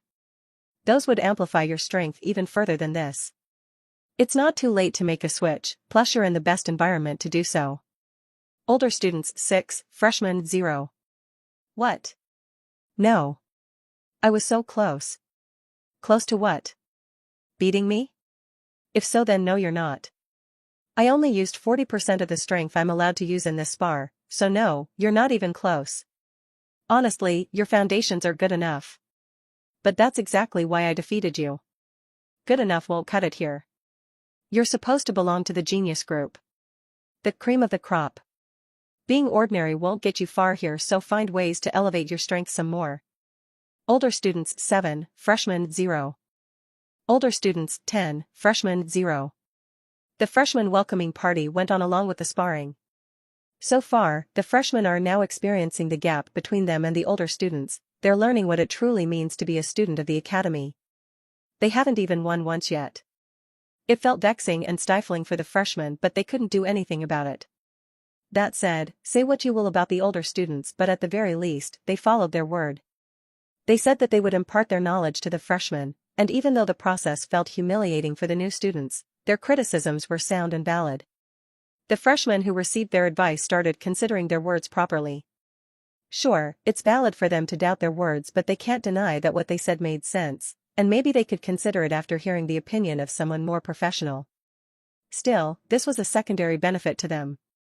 What they're mainly after was, at the very least, a win or two against the older students. This might seem immature, but it's humiliating to be stomped so easily like this.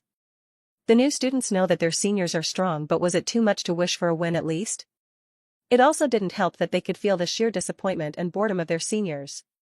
They must be thinking that they're too weak and easy to bully, and that feels vexing for the new students. Hey, look! What the? It's her, she's coming up. Bro, it's the goddess. The goddess is moving. Go, Isabella. Win this for us. Someone noticed it first, and that led to a chain reaction. That's right, Isabella had enough of watching from the sidelines and was now coming up to the stage to challenge one of the older students. If the freshmen noticed this, the older students did too obviously. Under her veil, Isabella frowned when she felt the lingering gaze of the disgusting men on her body. Some lingered on her face while others stuck on her body. Either way, they disgust her all the same. This is why she doesn't talk to boys. And it's not like she's wearing a revealing outfit either. Her uniform was on the loose side, and on top of this, she was wearing a jacket too. She's not even wearing a skirt, choosing pants instead because she doesn't want those gazes to linger on her legs. Men are disgusting. She scowled beneath her veil while stepping up the stage. Isabella, right? The instigator of this whole event asked in a friendly tone. This one's disgusting too. She muttered inwardly as she looked at the man. Receiving an icy glare from the lady, the instigator swallowed nervously. Those eyes of hers looked as if they could see through his thoughts, and he was wise enough to stop leering at her because he'd be risking his balls if he continued. Who do you want to challenge? He asked while sweating coldly. Her. She whispered loud enough to hear. There's only one female on the older students' roster, and she chose that one to be her opponent. There are several reasons why she did this, but it's mainly because she's a girl like her. At the very least, this woman wouldn't aim to take advantage of her during the fight. Her chosen foe looked surprised at first, but when she looked at her teammates, she understood why she was picked. Seriously, you boys are creepy. Show some decency at the very least, or else I will report this to Mistress Christina. With the mention of that name, all of the older male students blanched. The boys scrambled to fix themselves, and Isabella, to her astonishment, felt the gazes disappearing right away. Her opponent seemed to have noticed her surprise, so she said, Mistress Christina is one of the instructors of this academy, and she's famous for punishing men of all ages for disrespecting women. She's very protective of us. Go to her if somebody consistently tries to push their luck, she'd teach them a lesson. I see. Isabella replied softly, committing the name to her memory. Isabella, right? Her opponent asked, to which she nodded. My name is Michelle, let's have a good round. Isabella released a shroud of cold air and became serious. Seeing this, the instigator signaled the start of the fight. Start. Boom. A clash immediately ensued as soon as it began. Smoke filled the arena as Michelle's fireball and Isabella's frost orb met. Scanning her surroundings, Isabella noticed that Michelle was gliding around the arena while condensing multiple fireballs. 6 revolved around her body while 3 hovered behind her. In response to this, Isabella conjured a spiked orb of frost which hovered on top of her and followed her movements. This orb shot icicles at the fireballs coming to her, neutralizing them immediately. The clash of ice and fire caused smoke to fill the arena, making it difficult for the audience to see what was going on. Fortunately, the women who were fighting didn't seem to mind this at all. With a wave of her hand, Isabella summoned a trail of glaciers which narrowed Michelle's room for movement. In response to this, fire erupted on Michelle's soles as she took flight. She then hurled fireballs at Isabella, who glided like a figure skater in the arena to dodge the impact while also occasionally sending her attacks to retaliate. Their fight was fierce. Even those who couldn't see what was going on, they could tell that they were matched evenly. Not bad, girlie. But it's going to take more than that to defeat me. Michelle chuckled as she suddenly increased her speed. Her flames billowed in intensity, melting the ice that Isabella left behind at a visible pace. Isabella could even feel the sheer heat of those flames, making her uncomfortable. What's more is that, Michelle's flames now shrouded her entire body.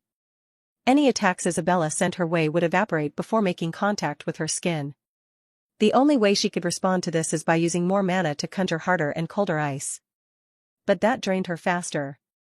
After several minutes of high-octane battle, the area turned quiet. When the smoke cleared, the audience saw that Michelle still looked as fresh as a daisy while Isabella was left panting. You lost because your mana capacity is low and your control sucks at your level. You've got the fundamentals of the ice element down, but your fundamentals as a spellcaster fall far behind. You've got a lot of time to hone your elemental control and affinity. Focus on improving your fundamental skill set as a spellcaster first. This includes your mana control and emission. If you can perfect these fundamentals, you'll see an explosive increase in your mana pool. If you want a chance to make contact with ice laws, this is a must for you. Other than, you're good. So go back to the basics first, understood? Isabella nodded before turning around. She didn't feel bad about this defeat because it had given her a lot of things to think about. Good fight, girlie. I'm looking forward to your growth. Michelle cheered before returning to her position. Older students 11, freshmen 0. The freshmen were admittedly disappointed by Isabella's loss, but compared to the previous matches before hers, she already did incredibly well that they couldn't voice out their complaints. Still, the freshman hasn't won a round yet. And since Isabella lost, their hopes of having at least one significantly dwindled. I'd like to try next. A voice suddenly cut through the depressing mood of the freshman. It came from Garrick, who's now slowly marching towards the stage. It's Garrick. He's strong. Maybe he could win. Let's hope so. Surely he has made progress during the past 2 weeks. The freshmen felt their hopes being rejuvenated by Garrick's appearance. And as he arrived at the arena, the instigator of this event asked him who he wanted to challenge. I choose him. Garrick said while staring intently at the older student he wanted to fight. His target grinned at the invitation and took a step forward. He showed an amused expression at the freshman's invitation. Ho, raw power versus raw power, this is bound to be fierce. The instigator chuckled at this. Let's hope the arena can endure their clash. The contenders met at the arena, sizing each other up. The older student then said. I like your fighting spirit, kid. Garrick Stoneheart, right? My name's Julius, let's have a great match. Yeah, let's. Garrick replied softly as he summoned his broad axe. Even those below the arena could feel the pressure emanating from these two. Seeing as both of them were ready, the instigator stopped hesitating and started the battle. Start. Shoo. Boom. Both of them turned into streaks of light that clashed in the middle. Their struggle kicked up a cloud of dust and cracked the floor of the arena. The shockwave of their clash could be felt by the audience, stunning them with the sheer force it generated. Whistles. Dang, that's some force right there. Somebody from the freshman camp commented. Others looked back to see who it was and were stunned to see a blonde guy with golden eyes staring intently at the fight above. Hey, isn't that? Yeah, it's him. I thought he wasn't coming though? Beats me, maybe he changed his mind? I don't know. Why is he late though? Does he plan on participating? Cedric's sudden appearance caused the freshman camp to be distracted from the fight. Even though none of them had interacted with him so far, his performance during the entrance exam left a lasting impression on them. His appearance boosted their hope. They really wished that Cedric would participate later. Because if there's anybody who stood a chance against the seniors, it would be him. Hey! Cedric! The audience was startled by the sudden call out. They looked over and saw a beautiful and stunning senior student waving at Cedric. Sit with us. Come on. The fair lady invited, causing both the freshmen and the older students to be stunned. Cedric smiled beneath his mask and walked towards her. The freshmen were reeling at this sudden development while the other older students were puzzled. Upon arriving, Cedric asked, Can I really sit here? Wasn't this supposed to be reserved for older students? Nope, there's no such thing. This is the arcane arena, it doesn't discriminate to either old or new. So yes, you can sit here. And others have a problem with that, they can face me, instead. That's if they have the balls to do so. Erica replied while sending a frigid glance at the people looking at them. Those who were entertaining some ideas flinched at her declaration while turning their gazes away. The freshmen aren't aware of this, but Erica held a strong reputation in this academy. Did she come here for the sake of this new guy? The instigator narrowed his eyes as he reveled at the sudden development. Her, the violent saint, entertaining a freshman like him? What's more is that, it seems that Senior Christina seems to know him too. The instigator sneaked a glance in their direction and saw both girls almost fawning at the new guy. His eyes bulged and he started sweating nervously before looking away. Holy shit. Did I just see that right? Not only the violent saint but also the venomous mistress knows him and fawning at him. What the hell? Who's this kid? This is a scoop. The biggest scoop ever. Shit. I'm glad I came here. I didn't expect to encounter a banger headline for tomorrow. Damn, I guess I won't be sleeping this night. It wasn't just him who noticed this peculiarity. Erica and Chrissy weren't lying when they said that they have some reputation in this academy. Cedric also noticed their reaction but he did nothing to stop it. Not like he could, anyway. He could already anticipate the trouble coming his way but that's not enough to peel him away from these two. Why are you late, by the way? We thought you weren't coming. Erica stated. Yeah, you made us wait here.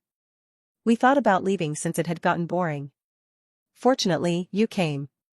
Chrissy leaned closer to him while pouting. Sorry. Cedric smiled beneath his mask, he stroked their faces gently and said, got too immersed by my training, forgot the time. But I'm here now so it's all good, right? As he entertained the girls and studied the expression of the audience, he was also paying close attention to the ongoing fight between Garrick and Julius. At this point, Garrick and Julius had clashed 100 times. At a glance, it seems that they're evenly matched, but Cedric could tell the nuances of the battle. Julius is relaxed while Garrick's giving it his all. He mused inwardly as he paid attention to the match. It's normal since Julius has been here longer than we do, he has honed his skills longer than Garrick does. Plus, he's clearly holding back because of the rules.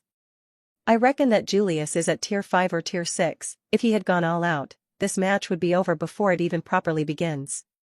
Garrick most likely knows this too. Cedric judged. Technically, he could win this round because of the stipulated rules. He only needs to force Julius to exert the strength of tier 4 and he'd win. But that's not what he wants. The tanned, broad-axe user was ferocious on his chase. He exerted his entire strength in this battle, not even bothering to hold back. His foe was meeting him in the middle in terms of raw power and ferocity but Cedric's judgment was right, Garrick knows that his foe was holding back by a lot. That didn't matter to him though since he had a different goal in this match. Even before he stepped into the arena, Garrick never thought about winning for the sake of his fellow freshmen. He's at a training paradise, an environment many sought after but cannot enter. He'd be damned if he didn't milk every single ounce of benefit he could get from this place. No, his goal isn't to win and gain some reputation for doing so. He's also not that heroic to stand up for his vexed batchmates and make things even. His goal is to progress. He's using him as a sharpening stone, huh? Damn, what an audacious fellow. Cedric chuckled after realizing what Garrick was after. And by Julius' expression, it seems that he knows it too and giving him a chance. That's some fast analysis, right there. Erica commented next to him. You're right though. However, Julius isn't that generous. Yep, that one's a miser. He's totally going hurt that kid for doing this to him. Cedric could predict that much. He could see past the mask of indifference on Julius's face. He noticed the subtle signs of irritation and annoyance earlier. The fight continued and as the crescendo peaked, Garrick's body suddenly emitted a bright light. His skin took on a deep bronze hue and his energy fluctuated, even becoming unstable for a moment. Seeing this, Julius stopped his assault and allowed Garrick's breakthrough to pass. Once again, Cedric stopped, an annoyed expression flickering on Julius' face upon witnessing this. Once Garrick's breakthrough subsided, he opened his eyes and released a breath of turbid air. He then glanced at Julius and said, "Thank you for staying your hand. Cheeky brat." Julius spat before cocking his head to the side. You think I don't know what you're trying to do? You're not that subtle, kid. That's gonna cost you. We'll see about that. Garrick snorted. Oh ho, it seems that your breakthrough made you delusional. Julius' eyes narrowed. He then took 2 steps forward, causing Garrick to raise his alertness. However, that was useless since Julius promptly disappeared after that. Garrick's instincts warn him of a great danger nearby but it's too late for him to react. He just felt a massive force slamming onto him from the side, causing him to fly like a broken kite and crashing towards the protective barrier of the arena. Arrogance. That's how you lost. You're also climbing too fast for your own good. You're damaging your foundations by doing that. Julius snorted as he started walking away. Oh, I won't be paying your medical fees. Pay it yourself. That's for using me as a whetstone. I'm a fervent advocate of a fair deal, after all. These events just proved what Cedric, Erica, and Chrissy predicted earlier. Garrick was assisted by some freshmen towards the infirmary. With Garrick's match over, the rest of the freshmen automatically turned to Cedric. Well, he's their only hope left if they want to experience even a single victory in this party. Your batchmates are looking at you. Chrissy pointed out. I'm aware. Cedric smiled wryly. It's actually not just them. Of course, he's aware of the looks he's receiving. He doesn't even need to look to notice them, even if he were to suppress his senses to its bare minimum, he'd still feel them. My, it seems that everybody here is thinking the same thing. The instigator suddenly announced, catching everybody's attention. His eyes were locked on Cedric's position, a glint of mischievousness was obvious as he gazed at the freshman. This year's top rookie, Cedric Stormrider, right? The instigator asked, I wasn't expecting you to be close to our fairies. It seems that you three share a deep connection from what I can see. Motherfucker. Erica swore quietly and in disbelief after hearing the host's words. Chrissy, on the other hand, narrowed her eyes at the man, her sharp gaze promising a world of hurt because of his transgression. The host saw this and started sweating, but of course, he didn't show it. He deliberately ignored the death stares of the girls and focused his attention on Cedric, who was seemingly staring at his soul with a placid gaze as if he could see through his every thought. My relationship with the both of them has nothing to do with you or anybody else except these two. Instead of using the girls to provoke a reaction out of me, why don't you just say what you really want to say? His flat and sonorous voice echoed throughout the arena, causing the audience to have varying reactions. Some were shocked, some were outraged by the lack of respect in his tone, while others found it funny.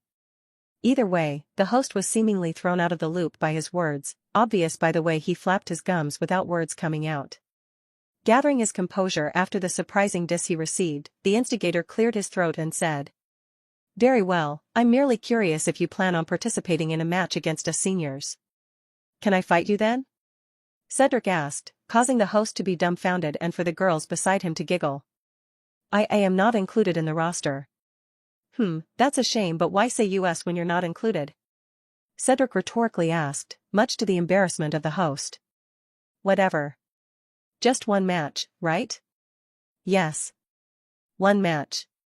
The host wisely minimized his words to prevent any further rebuke from this freshman. Sure, why not? Cedric then stood up and looked at the girls. BRB, just have to handle this. Go ahead. Erica replied while Chrissy just smiled at him. Cedric then marched towards the arena with a relaxed gait, seemingly unaffected by the glares of other older students. Who would like to fight? The host asked. Anyone would do. Cedric replied, I'm not picky. His flat tone and nonchalant attitude grind the gear of the older students. To them, it felt like he was looking down on them and they simply couldn't allow this to pass. I'll do it. No, Let me teach this arrogant prick a lesson. How about I do it instead? Hold your horses. Let me fight him, instead. The older students who were part of the roster argued about who was going to fight Cedric. Cedric of course didn't do anything to stop them. On the other side of the arena, the host of this party was smiling wryly at their display. Who knew that Cedric was daring enough to ruffle the feathers of the older students? It seems that he's very confident in himself or just plainly arrogant. After arguing for about 5 minutes, the older students finally settled on who was fighting him. Trust me, I'll put this kid in his place. A sophomore with a large body walked forward.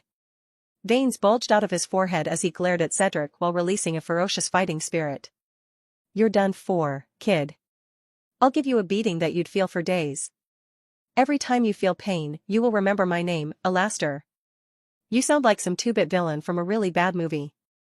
I didn't know that people actually do that in real life. You even sound like you've been waiting since forever to say those words. How long have you been practicing that in front of a mirror? PFFF. Hee hee, hee hee hee hee. Pretty much everyone did their best to hold their laughter. Some succeeded while others failed. Either way, that only served as fuel that made Alastor angrier than he already was. "Start this goddamn fight already," he growled at the host. Start," the host yelled in fright. Boom. Alastor didn't waste time. As soon as he got the signal, he promptly disappeared from his spot and appeared right behind Cedric with his fist cocked back. The freshmen were frightened by the burst of speed and yelled for Cedric to watch out. With a mighty grunt, Alastor threw his punch, eager to break a couple of Cedric's bones. Unfortunately, he's bound to be disappointed. Boom. A large dust of smoke appeared as soon as Alastor's hit connected. The arena's floors shattered under the might of his blow. But even with the smoke, everybody could tell that Alastor's first attack didn't land on Cedric but on the ground instead. They just didn't know how it happened.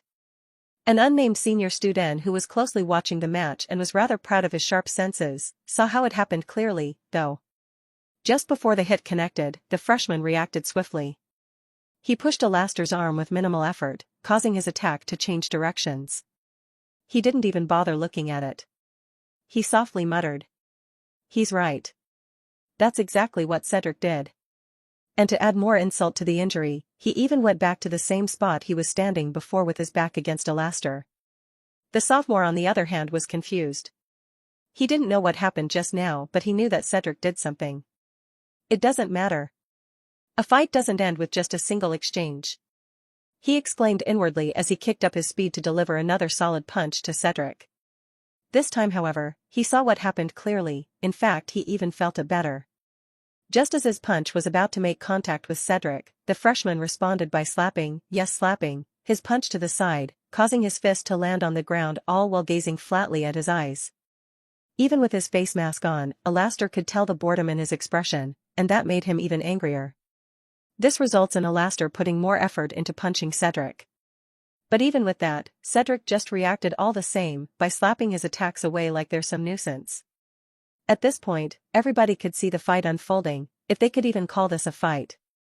The longer it goes, the angrier Alastor gets and the more bored Cedric seems to be. The freshmen felt refreshed while the older students were gobsmacked. They weren't expecting Cedric to be this audacious and strong at the same time. The majority of them wouldn't even dare to think about doing what Cedric was doing, much less dare to actually do so. Yet here Cedric was, doing it with relative ease. "Fight me properly." Alastor growled in anger towards Cedric. "Oh damn, I forgot you could talk." Cedric sounded mildly surprised for a bit. "With how violent you were, I started seeing you as a mindless beast, my bad." "Damn you." His condescending tone just made Alastor angrier than before, which resulted in more reckless punching, which somehow proves Cedric's point. Yet even with his increased ferocity, Cedric's way of retaliation remained the same. "Fucking brat. Fight me properly, I demand it." To this, Cedric only sighed.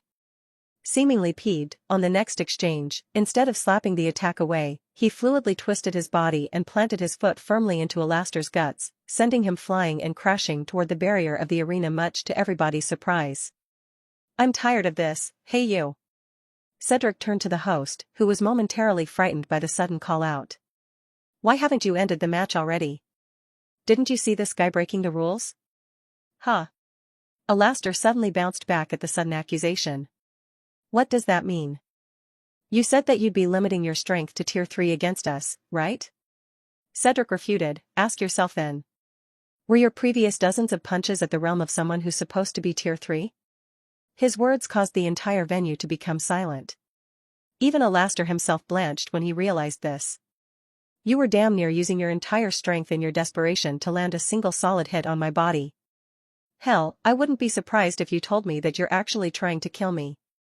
I thought this was supposed to be a spar. What happened to that?" Cedric then turned to the host with a bored gaze and asked, "So? Are you just gonna stare at me? Do your job for crying out loud." "Alright. Winner, Cedric Stormrider of the freshman camp." Woo-hoo-hoo. Since he was announced as the winner of this match, Cedric see no point in staying here. While his batchmates were celebrating his win, Cedric calmly made his way out of the arena, but before he could do so, a sigh escaped his lips. "Like hell I will accept something like that." Alastor fumed. He threw all caution to the wind, consequences be damned, he refused to accept this result. How could a freshman dare to disrespect him, a sophomore, like this? Alastair sees this as a defiance of the academy's tradition, but more than that, he just can't accept that he lost to a freshly minted student. Cedric's talent and potential caused deep-seated envy to sprout within Alastair's heart, maybe not just him, too. He worked so hard to reach his current position, and the year before this, he too was a freshman and experienced this welcoming party. His batch lost miserably, Alastair himself was too weak to even come up the stage. Even so, he etched that humiliation to his heart and worked hard to erase the feeling of helplessness back then. But even after working so hard, he couldn't surpass the people who humiliated them. Alastair was on the verge of succumbing to the unfairness of life. He attended this party to let out some steam and hope that maybe after this, he could feel good about himself. He initially did, but that obviously changed the moment he went up against Cedric. The freshman subverted the norms, broke the tradition, and defeated him, fair and square. But he didn't care about that damn fairness.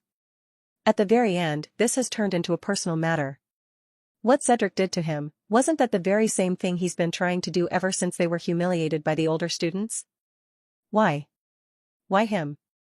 Why are there people like him? Why isn't it me? Have I not worked hard enough? Am I not worthy of those blessings? That's unfair. Ultimately, it's these questions that make him mad and force him to do what he's about to do. Raw power billowed from his entire being. His expression turned twisted and his killing intent flared. Alastair wasn't holding anything back. He turned deaf at the warnings and shouts of his fellow students. His entire focus was to hurt Cedric and make him feel the consequences of disrespecting him and his hard work. If he killed him, well, that's a problem he's leaving for his future self. Right now, he just really wants to hurt Cedric badly. He disappeared from his spot and appeared right before Cedric. The sheer force and speed of his movement caused the entire arena to shake. Die, you fucking brat. Alastair swore as he threw a punch. But oh, too bad for him really. Because of his crazed state, he completely missed the way how Cedric looked at him, with a bored expression as if he had seen this outcome coming from a mile away. Disappointing. It's debatable whether Alastair heard this or not, but it doesn't matter. What matters is what happened next. Boom. Without any fanfare whatsoever, Cedric merely stretched his hand out and caught Alastair's full-powered punch like he just caught a baseball. How is this possible? Alastair uttered in sheer despair and hopelessness. The way Cedric received his full-powered strike effortlessly was more than enough to sober him up. For heaven's sake, the freshman doesn't even look remotely hurt or bothered by what he did. In front of Alastair's eyes, Cedric's visage was replaced by a tall mountain, one whose peak pierces the very sky itself. Alastair blanched at this realization. The guy in front of him was something that cannot be measured with common sense. This was the only explanation he could accept. I guess being accepted in a prestigious institution doesn't guarantee that one would be wiser. Cedric stated in a flat tone. The next thing Alastair knew was pain. He didn't know what hit him or how it even happened. All he would remember later was crashing into multiple things, and then losing consciousness afterwards. It wasn't just him who didn't see what Cedric did. At least 95% of the audience didn't see it coming either. Cedric moved way too fast for them to see, he didn't even show any signs of attacking at all. And just like before this whole fiasco, Cedric merely sighed and continued walking out of the arena as if he hadn't done something so ridiculous. Before leaving, he said, "I'm not paying for that guy's hospital fees. He came at me with the intent to kill and even broke the rules you people set. He asked for it and I gave it to him. Plain and simple. If that's all, then I'll be excusing myself. I'm rather tired of this event." He didn't even look at any of them while saying this. Instead, he just continued making his way out of the venue altogether while Erica and Chrissy followed behind him. Before leaving though, the girls glared at the older students who got the message loud and clear even without words exchanged. They could only smile wryly at this, but in reality, even if they wanted to, they couldn't just ignore the underlying threat that the girls gave to them. They are too weak to face those two, so they could only lower their heads. Fucking Alastair, I knew it was a bad idea to send him. He's too volatile. What a fucking mess. Whose idea was it to send him? Don't look at me, I voted against it. Stop arguing, help the poor bloke instead. We can't just leave him like that, he's gonna die. Good riddance, I say. It's not like someone would miss his presence. That's a bit morbid. Why are you like this? I don't know, ask my parents. They made me. Whilst the majority of the older students discussed amongst themselves, the host of this event went towards the frightened freshmen who were at a loss on what to do. You may return to your dorms. He said, let us, older students, handle the aftermath, it's our responsibility anyway. Oh, and if you can pass on the message to that kid, tell him that he could expect the AP rewards as early as tomorrow. That's the agreement anyway. Thank you, senior. Someone replied, representing the freshmen as a whole. It's nothing. The host said, we're the ones who wanted you here in the first place. But I do hope you don't resent us too much. I know it's a bit difficult to do that, but I'd appreciate it if you could. After all, we too are just following traditions here. If you guys survive your first year, you'll have your turn too. The whole purpose of this party is to broaden your horizons. To let you see just how far and treacherous the path ahead is. Maybe it hasn't sunk into you yet, or maybe it already did, who knows? Either way, the Academy does this to dampen the impact of that realization. Trust me, in the future, you'll appreciate this.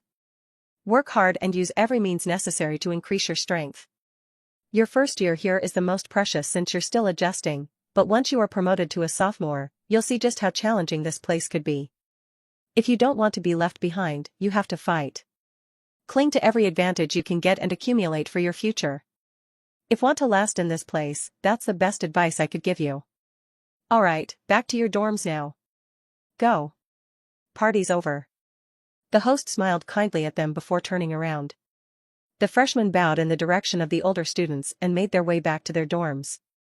Looking back, the older students were still taking care of the mess left behind, but they still acknowledged their retreat. This event was really an eye-opener for them. Like that senior said, they saw just sheer disparity between them and the older students. It's a little hard to believe that most of them are just sophomores. It's like they're telling them that, a year ago, these people were in the same state as they now are, but within just a year, they achieved that level of strength. In hindsight, this is the Starlight Royal Academy. They have all the necessary resources to reach unimaginable heights of power, but still, that's a little hard to believe. Or more accurately saying, that concept hasn't sunk in just yet. Still, this batch of freshmen received this easier compared to the previous ones. Most likely because of Cedric's victory. The previous batches always lose to the older students, but that streak was broken today. Whether this was for the better or for worse, only time would tell. Needless to say, the freshmen went back to their dorms with a broadened perspective and more determination to do well in their studies and training. However, one of the freshmen felt different from the rest. It was none other than Isabella who saw everything transpired and entertained different thoughts among the rest. At the confines of her room, she sat by the bed and recalled how Cedric easily trumped over his foe, and she couldn't help but wonder. How did he become so strong? Just who, what is he?